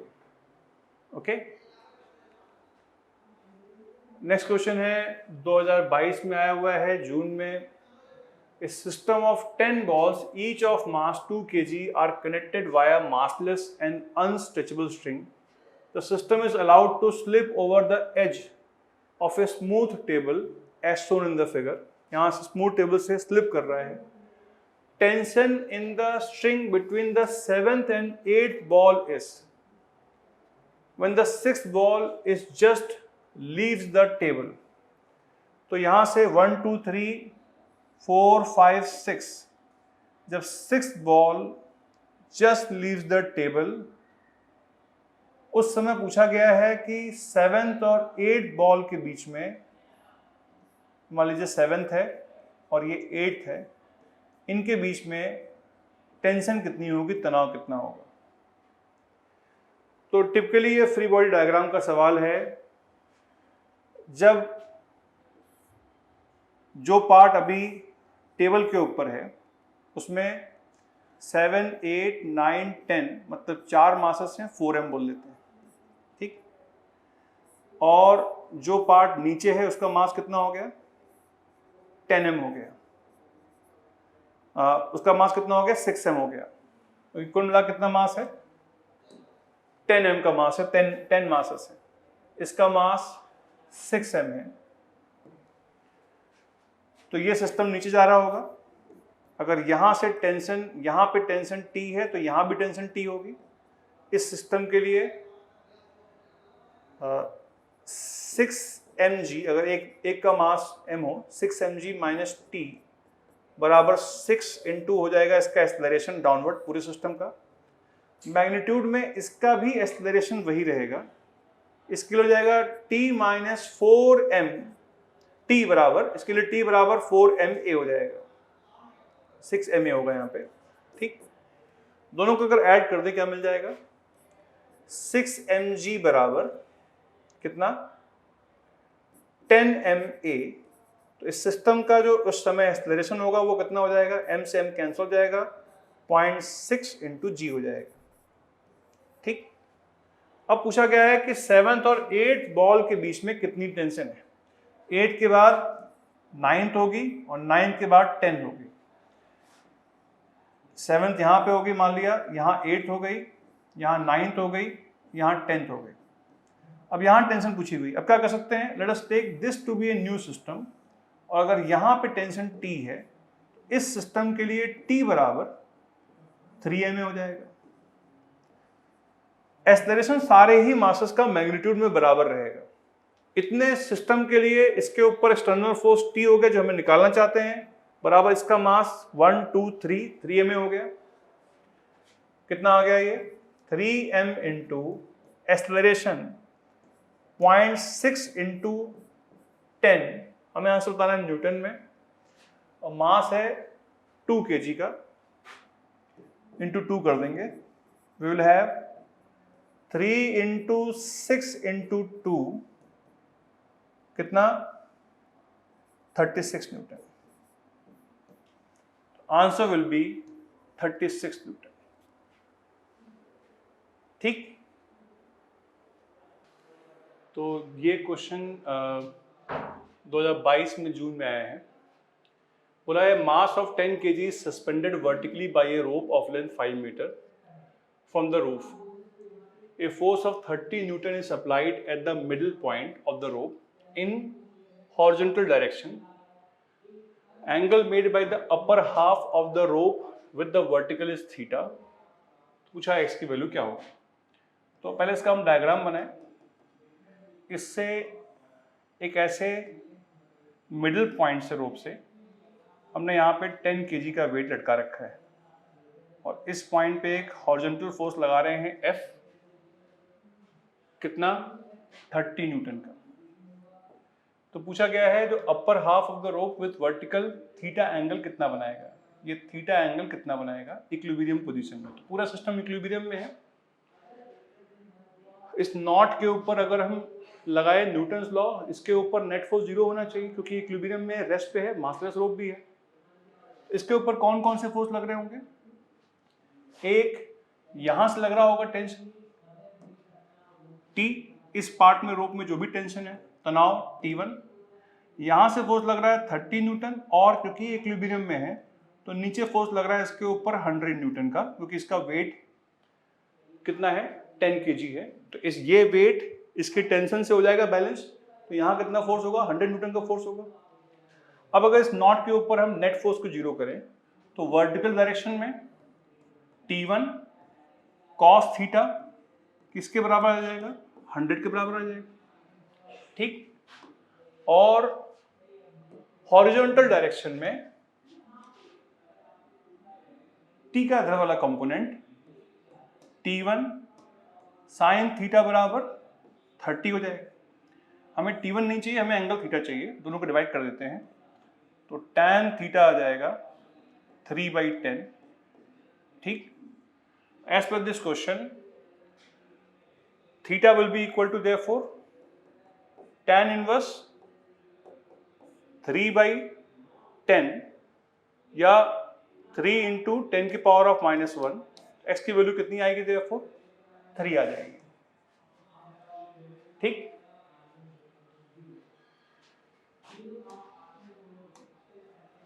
ओके, नेक्स्ट क्वेश्चन 2022 में आया है न्यूटन लॉज ऑफ मोशन के ऊपर बेस्ड। हैंगिंग मास m है यहाँ पर, is connected to 4 times bigger mass by using a string pulley arrangement as shown in the figure. The bigger mass is placed on a horizontal ice slab and being pulled by 2 mg force. In the situation, tension in the string is this much. For x बराबर this much. Neglect the mass of the string and friction of the block, bigger mass with the ice slab. ठीक, तो यहाँ पर friction को ignore करना है। तो अब इस सिस्टम, इस पूरे सवाल को हम अगर करना है तो हमें क्या करना पड़ेगा, हमें सारे मासेस का बनाना पड़ेगा FBD, और ये मासलेस रूप है तो इसमें एक ही टेंशन होगी। लेट अस से इसमें टेंशन है T, तो यहां भी टेंशन होगी टी। इसके ऊपर जो फोर्स लग रहा होगा वो लग रहा होगा mg, इसके ऊपर जो फोर्स लग रहा होगा हॉरिजॉन्टल डायरेक्शन में वो 2mg और t लग रहा होगा। उसके अलावा फिजिकल कंडीशन देखें उसकी, तो इसका जो होगा एक्सेलरेशन a वही इसका भी होगा मैग्नीट्यूड में, क्योंकि रोप इनएक्सटेंसिबल होगी। तो 2mg के लिए हम करेंगे तो 2mg माइनस टी बराबर हो जाएगा 4 कैपिटल M इंटू ए, जो भी इसका एक्सेलरेशन है, और इसके लिए ऊपर लग रहा होगा t माइनस एम जी बराबर हो जाएगा, इसका मास है m, इसका एक्सेलरेशन है a, m इंटू ए। हमें इस सवाल में टेंशन चाहिए स्ट्रिंग x/5, तो पहले हम लोग ये निकाल लेते हैं दोनों को ऐड करके। 2mg माइनस mg कितना हो जाएगा, mg बराबर 5ma हो जाएगा, दोनों मासेस m सेम है, m से m कैंसिल हो जाएगा, a कितना आ जाएगा, 2 आ जाएगा। इस सिस्टम का acceleration g divide by 5, g की वैल्यू 10 लेनी है, वो हो जाएगा 2, या सिंपली g बाई 5 कर देते हैं क्योंकि आंसर g बाई 5 कर देते हैं, तो it will be g divided by 5। अब इसी g बाई 5 को हम इनमें से किसी भी इक्वेशन में पुट कर दें, तो t बराबर t माइनस एम जी बराबर m इंटू जी बाई 5 हो जाएगा। तो t बराबर हो जाएगा कितना, ये टर्म यहां से आएगा mg by 5 plus mg add करेंगे, कितना आ जाएगा 6 बाई 5 mg आ जाएगा। ठीक, तो बोला हुआ है कि टेंशन x बाई 5 mg के बराबर है, x की वैल्यू कितनी होगी, देयरफॉर 6 होगी। ठीक,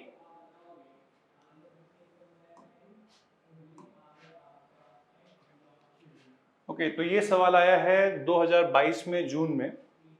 block of mass m is placed inside a box which descends vertically with an acceleration a. The block exerts a force equal to 1/4 of its weight on the floor of the body. What will be the value of a? तो basically एक lift की problem है और lift जा रही है downward acceleration से। Block का अपना वेट mg है और ब्लॉक जो लिफ्ट पे लगा रहा है फोर्स, या लिफ्ट जो ब्लॉक पे लगा रही है फोर्स, वो किसके बराबर है, अपने वेट के 1/4 के बराबर है, mg बाई 4 के बराबर है। ठीक, अब इस पे लगाते हैं न्यूटन्स लॉ। ये इसके ऊपर फोर्सेस बन गए, इसके ऊपर लगाएगा न्यूटन्स लॉ, तो डाउनवर्ड डायरेक्शन में कर रहा है एक्सेलरेट। नेट फोर्स कितना है डाउनवर्ड डायरेक्शन में, mg माइनस mg बाई 4 है, वो बराबर m इंटू ए होना चाहिए। तो कितना आ जाएगा, 3mg by 4 will be equal to ma, m से m cancel, acceleration will be equal to 3g by 4। This is our answer. ठीक,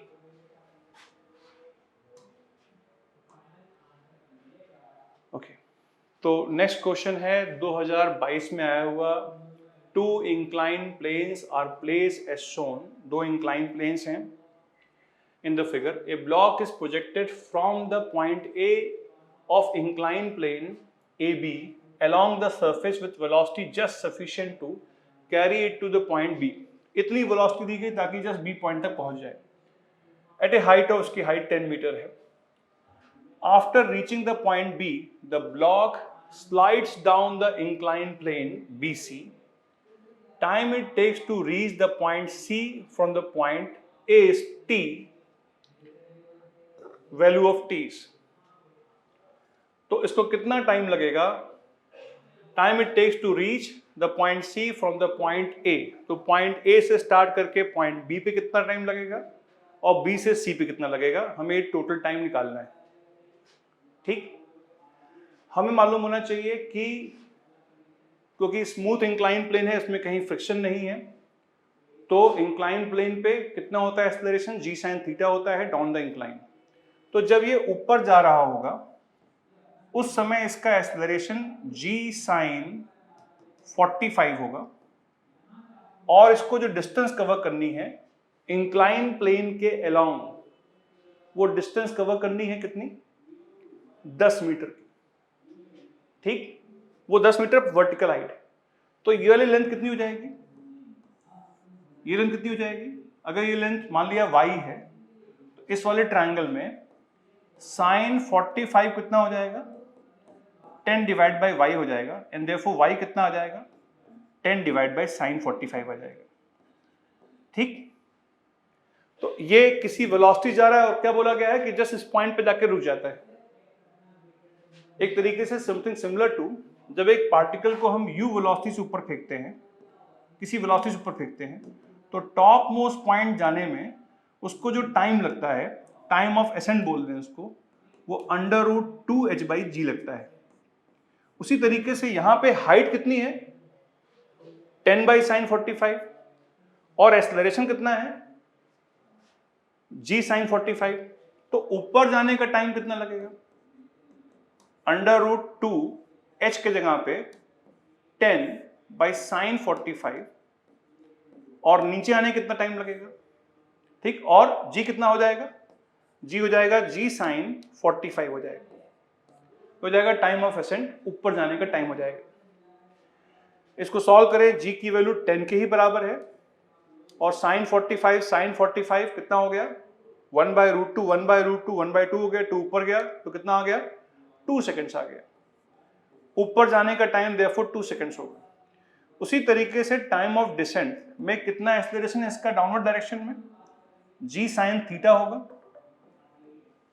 डाउनवर्ड डायरेक्शन में इसका एक्सेलरेशन g/sin थीटा होगा, है ना। तो इसको डिस्टेंस कितनी कवर करनी है, 10/sin थीटा। तो टाइम ऑफ डिसेंट हो जाएगा 2 × 10 sin g/sin 30 1/2 × 1/2, g 10 के बराबर है, कैंसिल हो जाएगा, कितना आ जाएगा, 2 बाहर आ जाएगा, 2√2 आ जाएगा। तो कुल मिला के जो उसको टाइम लगा वो 2 + 2√2, 2 ऊपर जाने का प्लस 2√2। तो अगर हम लोग इससे कंपेयर करें तो √2 + 1, तो t कितना हो जाएगा, t की वैल्यू 2 हो जाएगी। ठीक,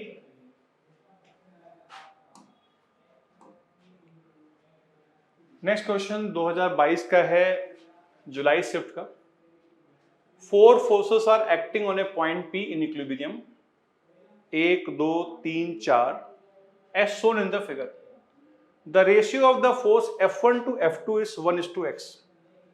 बोला हुआ है F1 और F2 का रेशियो 1:x है, तो बताया जा रहा है कि x की वैल्यू कितनी होगी बॉडी इक्विलिब्रियम में। बॉडी इक्विलिब्रियम में तो इस बॉडी के ऊपर लगने वाले नेट फोर्स कितने होनी चाहिए, 0 होनी चाहिए हर डायरेक्शन में। तो अगर हम वर्टिकल डायरेक्शन की बात करें, तो वर्टिकल डायरेक्शन में 2 का कंपोनेंट वर्टिकल डायरेक्शन में 2 cos 45, 1 का कंपोनेंट 1 cos 45, क्योंकि एंगल भी 45 है, बराबर F2 होना चाहिए। और हॉरिजॉन्टल डायरेक्शन में अगर इक्विलिब्रियम को देखें तो F2 का कोई कंपोनेंट नहीं है, F1 इधर है और 1 का कंपोनेंट F1 + 1 cos 45, क्योंकि ये एंगल भी 45 होगा, बराबर कितना हो जाएगा, 2 का जो इधर वाला कंपोनेंट है वो कितना हो जाएगा, 2 cos 45 हो जाएगा। thus F1 की वैल्यू कितनी आ जाएगी, 2 cos 45 - 1 cos 45, और F2 की वैल्यू कितनी आएगी, 2 cos 45 + 1 cos 45। तो इनका रेशियो F1/F2 का रेशियो कितना आ जाएगा, cos 45 जो डिवाइड करेंगे तो कैंसिल हो जाएगा, 2 - 1 / 2 + 1 कितना हो जाएगा, 1:3। x की वैल्यू कितनी होगी, 3 हो जाएगी। ठीक,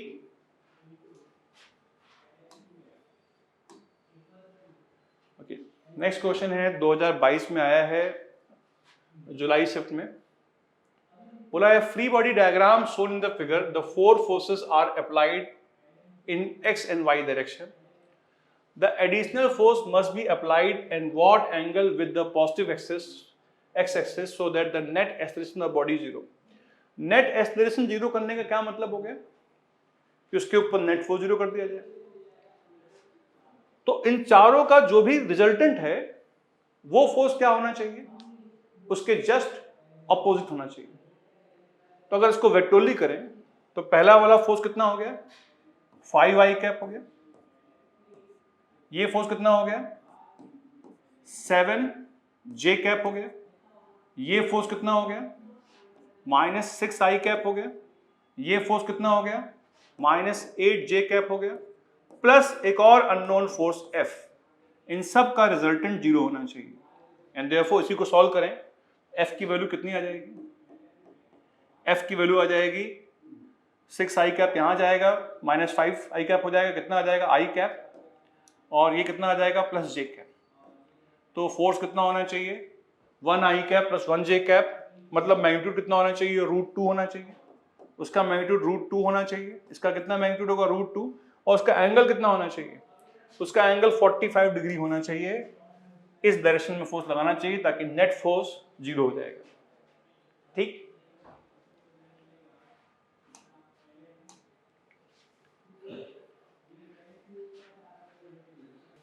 ओके। तो ये सवाल 2022 में जुलाई में आए हैं। 3 मासेस हैं, 100 kg के, 10 kg के और 20 kg के, और इस सिस्टम के ऊपर एक एक्सटर्नल फोर्स F लग रहा है। बोला गया है कि a force F is applied on the system so that the mass m2 moves upward with an acceleration of 2 metre पर सेकेंड स्क्वायर। यहाँ पे मास m2 है जो कि अपवर्ड जा रहा है with an acceleration of 2 metre पर सेकेंड स्क्वायर। किसके रिस्पेक्ट में, कैपिटल M के रिस्पेक्ट में ऊपर जा रहा होगा। ठीक, और कैपिटल M के रिस्पेक्ट में अगर ये ऊपर जा रहा होगा तो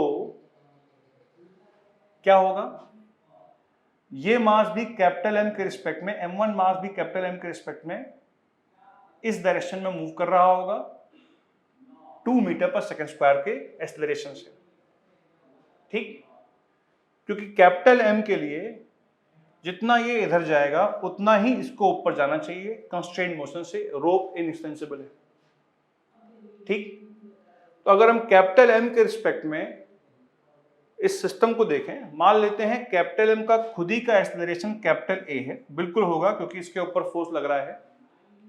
तो कैपिटल M के रिस्पेक्ट में इसके ऊपर एक फोर्स लगेगा सूडो फोर्स MA, इसके ऊपर लगेगा सूडो फोर्स MA, उसके अलावा इसके ऊपर लगेगा अपना फोर्स mg, जो भी इसका मास है m2g, यहाँ m2 होगा, ऊपर लगेगा टेंशन T।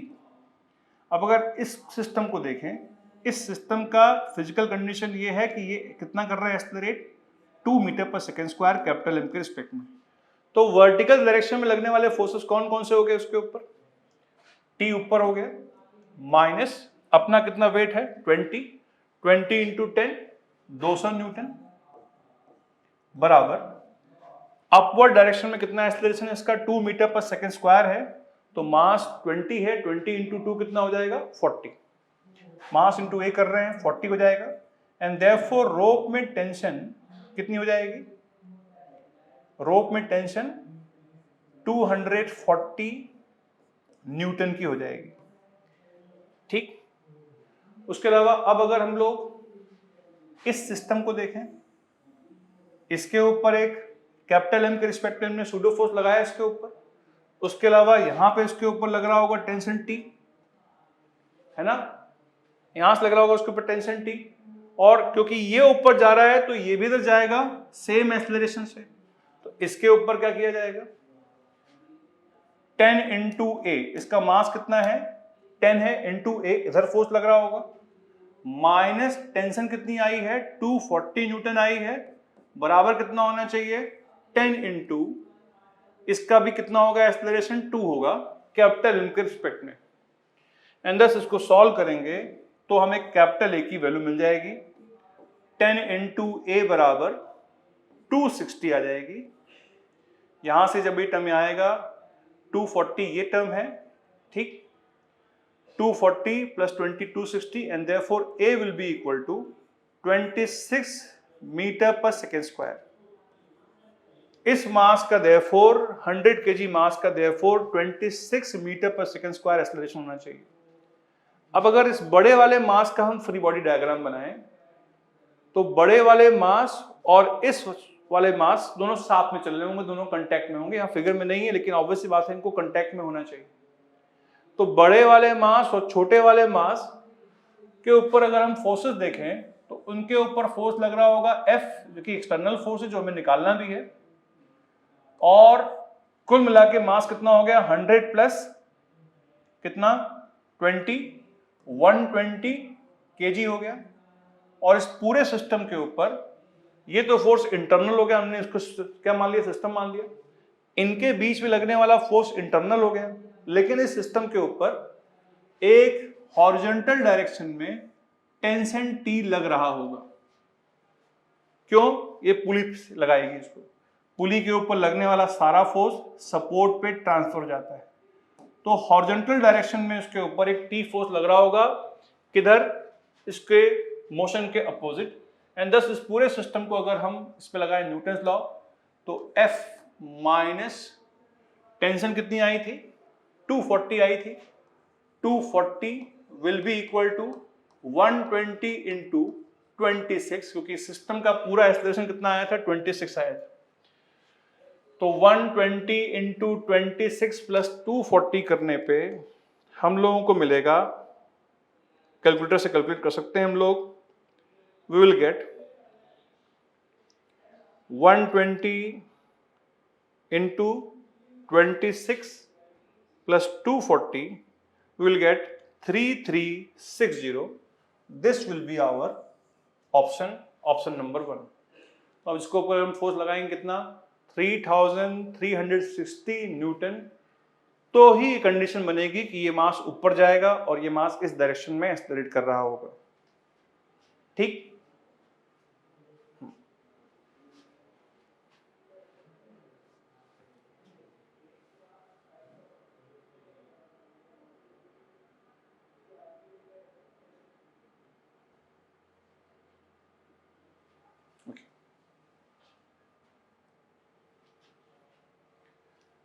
नेक्स्ट क्वेश्चन है 2022 में आया हुआ है। Monkey of mass 50 kg climbs on a rope which can withstand the tension T of 350 Newton. If monkey initially climbs down with an acceleration of 4 meter per second square and then climbs up with an acceleration of 5 meter per second square, ठीक, तो monkey ऐसा कोई रोप पे है और उसने ऐसे रोप को पकड़ा हुआ है, उसका मास 50 kg है, मतलब 500 न्यूटन है, और रोप में टेंशन 350 न्यूटन है। If monkey initially climbs down with an acceleration of 4 metre पर सेकंड स्क्वायर, तो अगर मंकी डाउनवर्ड डायरेक्शन में कर रहा है एक्सेलरेट 4 मीटर पर सेकंड स्क्वायर से, ठीक, तो मंकी के लिए अगर हम फोर्सेस देखें तो मंकी के ऊपर रोप लगा रही होगी फोर्स T, और मंकी के ऊपर अपना वेट होगा कितना 500 न्यूटन, mg किसके बराबर हो जाएगा 500 न्यूटन के बराबर हो जाएगा, है ना। तो अगर हम बोले डाउनवर्ड डायरेक्शन में लगाएं इसके ऊपर न्यूटन लॉ, क्या मिल जाएगा हम लोग को 500 नीचे की तरफ फोर्स माइनस T बराबर कितना हो जाएगा 5 into 4, and therefore T will be equal to 500 minus 20 equals to 480 50 है, 50 into 4 कितना आ जाएगा 200, कितना आ जाएगी वैल्यू 300 न्यूटन आ जाएगी, which is less than 350, it is in safe limit। अगर वो नीचे करेगा एक्सेलरेट तो रोप नहीं टूटेगी, ठीक, तो टेंशन will be 350 न्यूटन नहीं 300 न्यूटन होगी। Rope will break while climbing upward, rope will break while climbing downward नहीं, rope will not break while climbing downward। अब ऊपर जाते वक्त क्या होगा, ऊपर जा रहा है 5 मीटर पर सेकंड स्क्वायर से, ऊपर जाते वक्त फ्री बॉडी डायग्राम तो वही रहेगा, ठीक, ऊपर लग रहा होगा टेंशन, अपना वेट लग रहा होगा 5 mg 500 न्यूटन, और प्लस है ना बराबर कितना हो जाएगा ma हो जाएगा। तो ऊपर जाते वक्त T माइनस 500 बराबर ma, a की वैल्यू कितनी है 5 है, m की वैल्यू कितनी है 50, तो टेंशन कितना हो जाएगा 500 प्लस 250 750 न्यूटन हो जाएगा, लेकिन उससे पहले ही rope will break while climbing upward, this will be the correct answer. ठीक, अगर वो ना भी चढ़े, अगर वहां स्टैटिक भी रहे तब भी रोप टूट जाएगी। क्यों? क्योंकि मैक्सिमम टेंशन कितनी है? 350, और अगर वो रेस्ट पे रहेगा तो कितना वेट है उसका? 500 न्यूटन। उस कंडीशन में भी रोप टूट जाएगी। अगर ऊपर करेगा तो तब भी टूट जाएगी। ठीक, ओके, नेक्स्ट क्वेश्चन है 2022 में जुलाई में आया है। दो मासेस हैं M1 M2 are tied together on the two ends of a light inextensible string that passes over a frictionless pulley. When the mass M2 is twice that of the mass M1, the acceleration of the system is A1. When the mass M2 is thrice that of mass M1, the acceleration of the system is A2. Then the ratio। ठीक, तो ठीक है भाई, M2 का मास 2 गुना या 3 गुना। Standard question है, pulley Atwood machine का acceleration का formula M2 minus M1 into G upon M1 plus M2 होता है। तो पहले वाली कंडीशन में एक्सेलरेशन A1 हो जाएगा 2m minus m upon 2m plus m 3m into G हो जाएगा। कितना आ जाएगा ये? g/3 आ जाएगा। और दूसरे वाले कंडीशन में 2 मास कितना है? 3m है, 3m टाइम्स हो गया minus m upon 3m plus m into G, कितना आ जाएगा? 2/4, ये 2 आ जाएगा, 3 माइनस 1 2 अपॉन 4 इंटू g/2 आ जाएगा, ये आ जाएगा A2। तो हमसे पूछा गया है कि A1/A2 का रेशियो कितना है। A1/A2 का रेशियो g/3 अपॉन g/2, तो 2/3 हो जाएगा। This will be your answer. ठीक, next question. Okay, next question 2000, okay, तो ये क्वेश्चन 2022 में जुलाई में आया है। A block A takes 2 seconds to slide down a frictionless incline of 30 degree and length L, kept inside a lift going up with uniform velocity V. If the incline is changed to 45 degree, the time taken by the block to slide down the incline will be approximately। ठीक, तो lift अगर constant velocity से चले तो वो भी एक inertial frame है, उसका चलना या ना चलना से कोई फर्क नहीं पड़ता। हाँ, अगर लिफ्ट कर रही होती है एक्सेलरेट तो वो नॉन इनर्शियल फ्रेम होती, हमें लिफ्ट के रिस्पेक्ट में प्रॉब्लम करने के लिए सूडो फोर्स लगाना पड़ता। लेकिन लिफ्ट यहाँ चल रही है कांस्टेंट वेलोसिटी से, तो उसका कोई इंपॉर्टेंस नहीं है, वो एक यूजलेस इंफॉर्मेशन है। और स्मूथ फ्रिक्शनलेस इंक्लाइन प्लेन है, और फ्रिक्शनलेस इंक्लाइन प्लेन जिसकी लंबाई L है।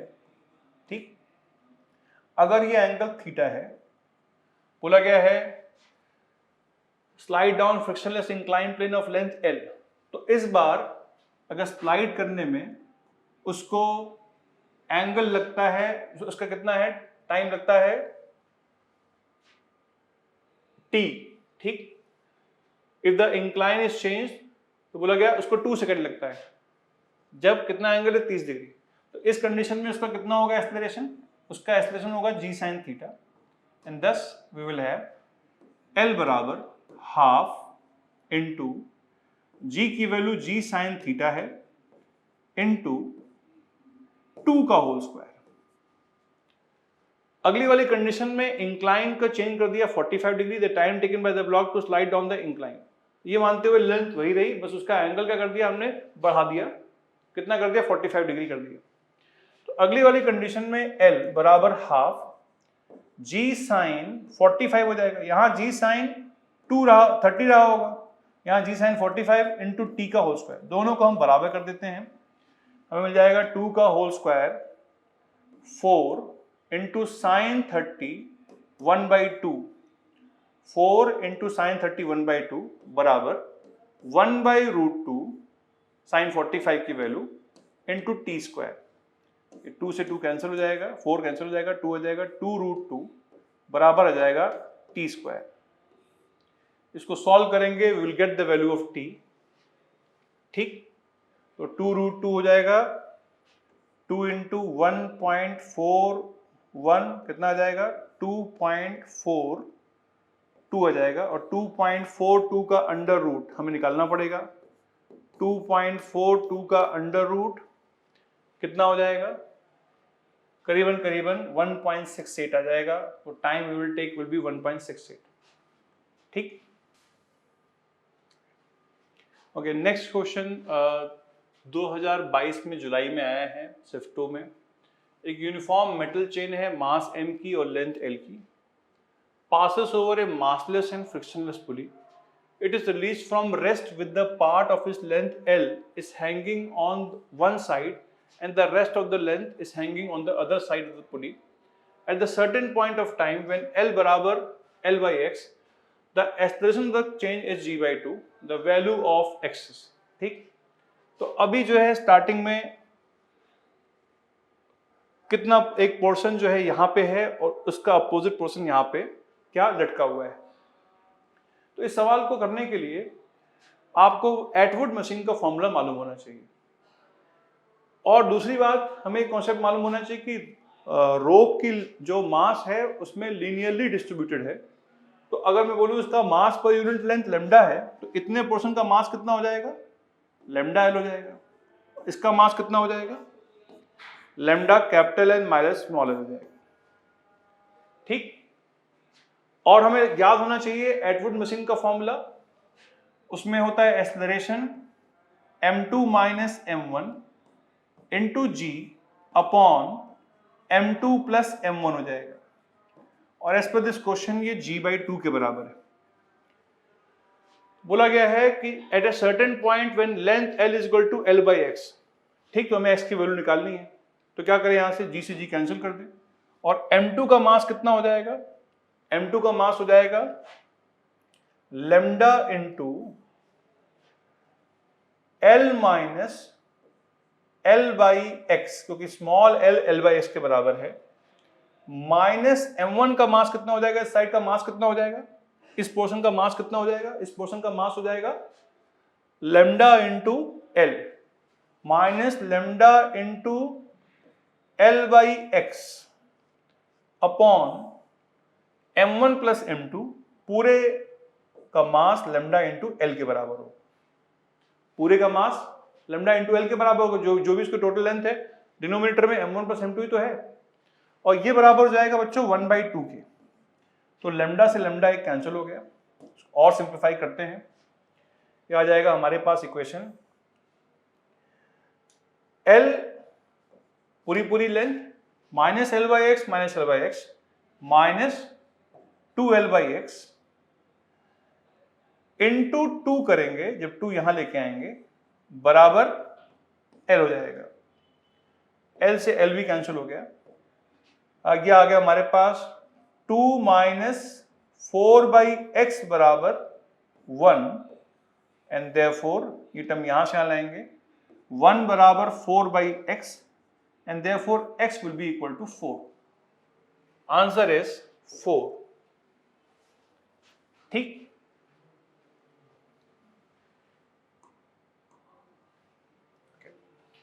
तो ये सवाल आया 2022 में जुलाई में।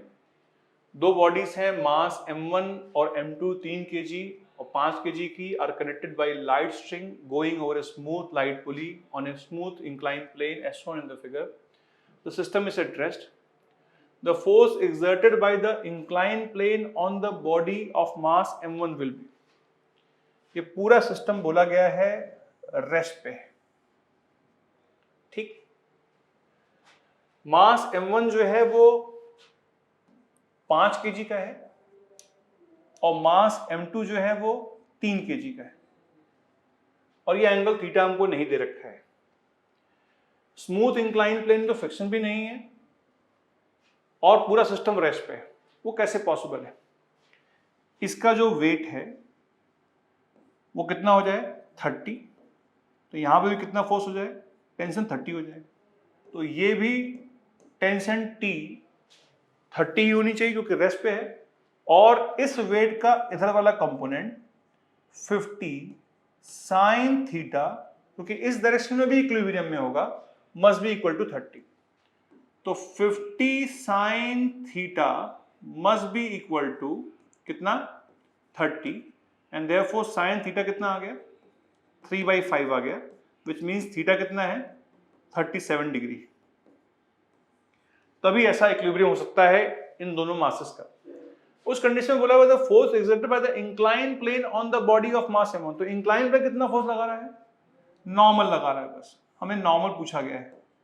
इंक्लाइन प्लेन इस मास पे कितना फोर्स लगा रहा है, नॉर्मल लगा रहा है, तो नॉर्मल की वैल्यू कितनी हो जाएगी m1g cos थीटा हो जाएगी, और m1 किसके बराबर है 50 इंटू कॉस थीटा कितना आ गया 4/5 आ गया, कितना आ जाएगा ये 40 न्यूटन आ जाएगा। This will be our answer 40 newton. ठीक,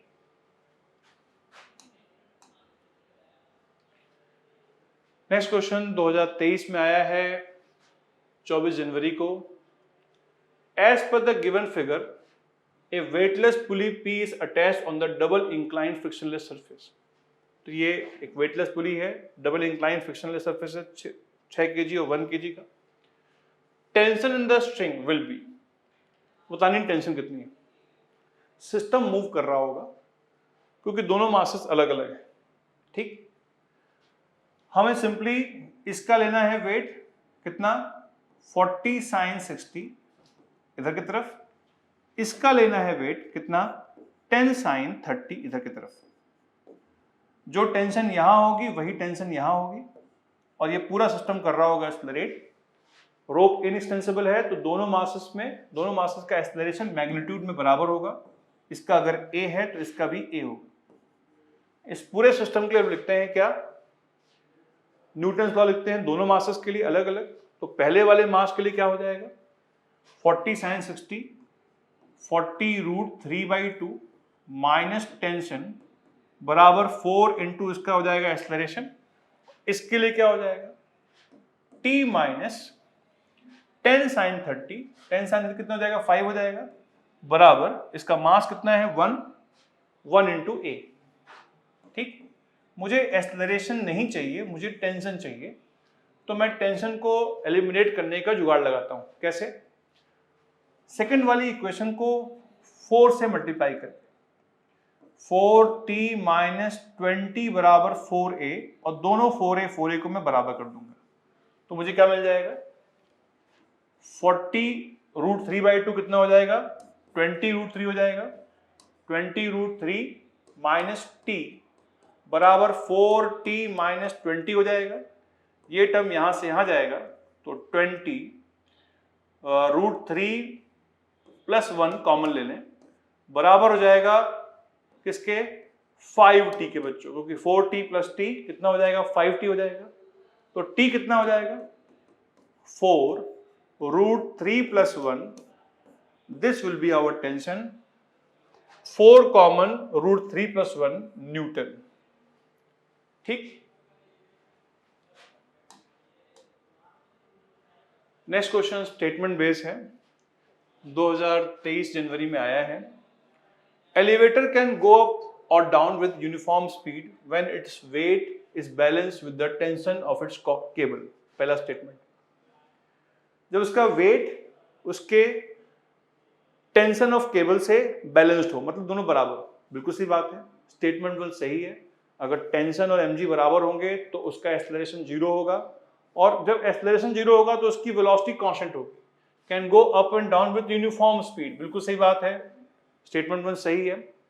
स्टेटमेंट 2 है force exerted by the floor on the elevator on the foot of the person standing on it is more than his her weight when the elevator goes down with increasing speed. Elevator goes down with increasing speed, मतलब downward direction में कर रहा होगा accelerate. ये कौन सा case है, ये केस है नॉर्मल के कम होने वाला। अगर कोई एलिवेटर डाउनवर्ड जा रहा है विथ इंक्रीजिंग स्पीड, मतलब उसका एक्सेलरेशन किधर है, नीचे की तरफ है, उसकी स्पीड इंक्रीज कर रही है, वेलोसिटी भी नीचे है। और किस केस में स्पीड इंक्रीज करती है, जब वेलोसिटी और एक्सेलरेशन पैरेलल होते हैं। तो स्पीड इंक्रीज करे मतलब ए भी डाउनवर्ड है। अगर इसका एक्सेलरेशन डाउनवर्ड है तो इसके ऊपर जो नॉर्मल लग रहा होगा n, और अपना वेट लग रहा होगा mg, अगर लगाएं न्यूटन्स लॉ डाउनवर्ड डायरेक्शन में, mg माइनस n बराबर कितना हो जाएगा, ma हो जाएगा, n बराबर कितना हो जाएगा, mg माइनस a हो जाएगा। नॉर्मल की वैल्यू अपने वेट से कम होगी, लेकिन यहां बोला हुआ है goes down with increasing speed,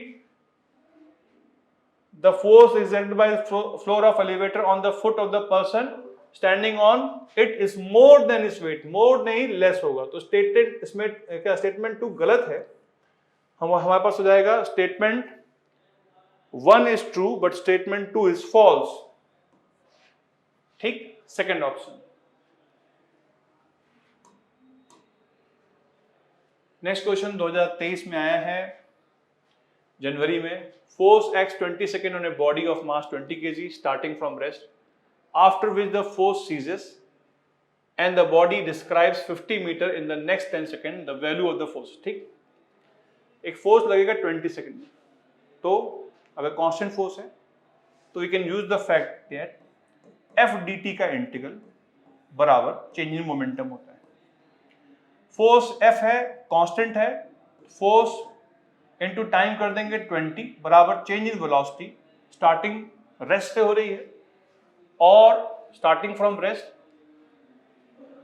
और फोर्स खत्म हो गया 20 सेकंड के बाद, body describes 50 metre in next second, मतलब उसकी वेलोसिटी कितनी हो गई, चेंज इन मोमेंटम कितना हो गया, मास इनटू वेलोसिटी हो गई।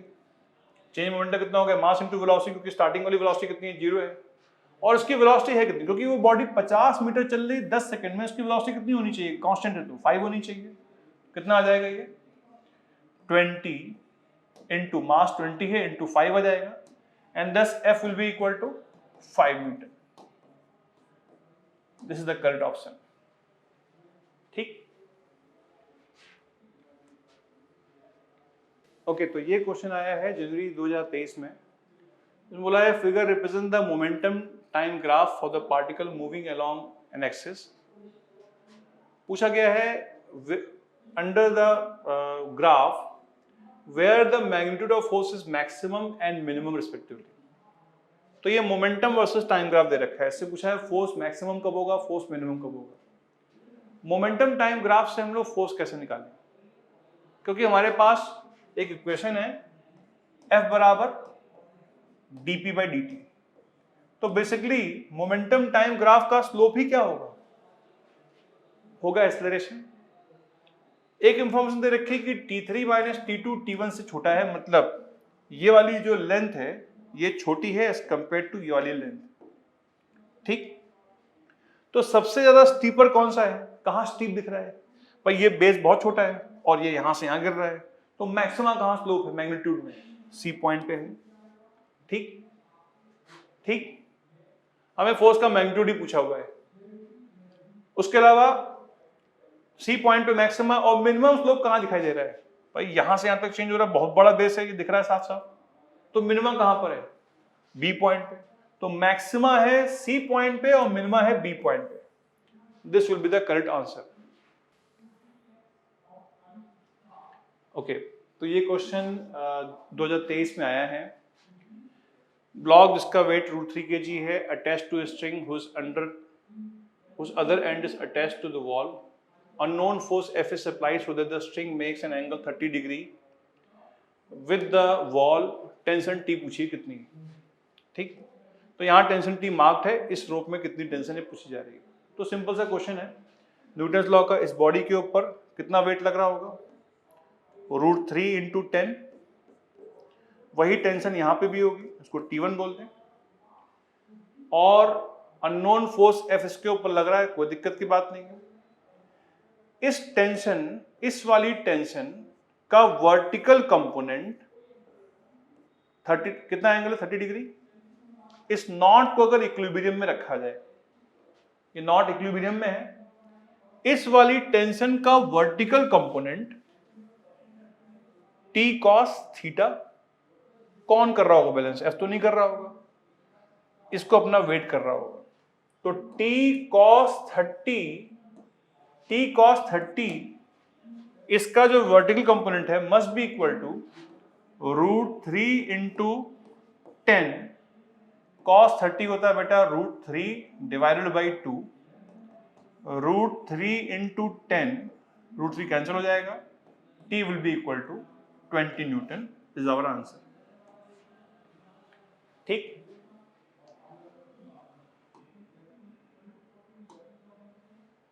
नेक्स्ट क्वेश्चन 2023 में आया हुआ है। एक 70 kg का गार्डन रोलर है, is pushed with a force 200 newton, angle 30 degree with horizontal, the normal reaction on the roller is given G बराबर 10 तो ये ऐसा लग रहा है कि इसे रोलिंग का क्वेश्चन है, लेकिन नहीं, क्योंकि सवाल में क्या पूछा हुआ है, सिर्फ नॉर्मल पूछा हुआ है। ठीक, और नॉर्मल के लिए क्या करना पड़ेगा, हमें सिर्फ वर्टिकल डायरेक्शन में फोर्सेस को बैलेंस करना पड़ेगा। ठीक, ये रोल कर रहा होगा, कोई दिक्कत की बात नहीं है, तो वर्टिकल डायरेक्शन में इक्विलिब्रियम में ना, इसके ऊपर कितने फोर्स लग रहे हैं, अपना वेट लग रहा है 700 न्यूटन। ठीक, और यहां से लग रहा होगा नॉर्मल अपवर्ड। उसके अलावा इस F के दो कंपोनेंट होंगे, एक F ये एंगल क्या होगा 30 होगा, F cos 30 इसका हॉरिजॉन्टल कंपोनेंट होगा, और F sin 30 इसका वर्टिकल कंपोनेंट होगा। ये एंगल 30 है तो ये एंगल 30 होगा, इसका ये वाला कंपोनेंट F cos 30, ये वाला कंपोनेंट F sin 30। तो अगर हम वर्टिकल डायरेक्शन में फोर्सेस को देखें कितना हो जाएगा, F कितना है 200 न्यूटन है, F cos 30 कितना आ जाएगा 100 आ जाएगा। तो वर्टिकल डायरेक्शन में इक्विलिब्रियम को देखें तो ऊपर से लगने वाले फोर्स एक तो 700 लग रहा है प्लस 100 और लग रहा है, कितना हो गया 800 न्यूटन हो गया। यही बराबर नॉर्मल के बराबर होना चाहिए, 800 Newton will be the answer. ठीक, नेक्स्ट क्वेश्चन 2023 में आया है। एक लिफ्ट है of mass 500 kg, is descending with a speed of 2 meter per second. Its supporting cable begins to slip, thus allowing it to fall with a constant acceleration of 2 meter per second square. पहले वो 2 metre पर second से गिर रही थी, उसकी speed थी constant, उसके बाद उसकी केबल स्लिप हो गई, जिसकी वजह से 2 मीटर पर सेकंड स्क्वायर के एक्सेलरेशन से वो गिरने लगी। Kinetic energy of the lift at the end of fall through the distance of 6 metre will be. ठीक, तो ये तो सिंपल सवाल, काइनेमेटिक्स का भी हो सकते हैं सवाल को। स्टार्टिंग में लिफ्ट की स्पीड कितनी है 2 मीटर पर सेकंड है, और वो गिर रही है 2 मीटर पर सेकंड स्क्वायर के ही एक्सेलरेशन से। तो 6 मीटर गिरने के बाद उसकी वेलोसिटी अगर v हो गई तो can we find the velocity? Yes, we have the third equation of motion, v square is equal to u square plus 2ax, क्योंकि डाउनवर्ड डायरेक्शन में एक्सेलरेशन है, वेलोसिटी भी डाउनवर्ड के डायरेक्शन में है, तो कितना आ जाएगा 4 plus 2 into 2 into 6, we will have 4 into 6 24 plus 3 plus 4 28। ठीक, v स्क्वायर कितना आ जाएगा 28 आ जाएगा। तो उसकी वेलोसिटी का v स्क्वायर 28, पूछा गया उसकी काइनेटिक एनर्जी कितनी होगी। अब काइनेटिक एनर्जी कितनी निकलेगी, हाफ mv स्क्वायर से, तो उसकी जो नई काइनेटिक एनर्जी होगी वो बराबर हो जाएगा हाफ mv स्क्वायर, मास है 500 इंटू v स्क्वायर कितना 28, ये आ जाएगा 5 इंटू 14, वो करीबन आ जाएगा 7000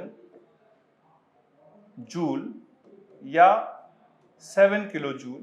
आंसर विल बी 7। ठीक,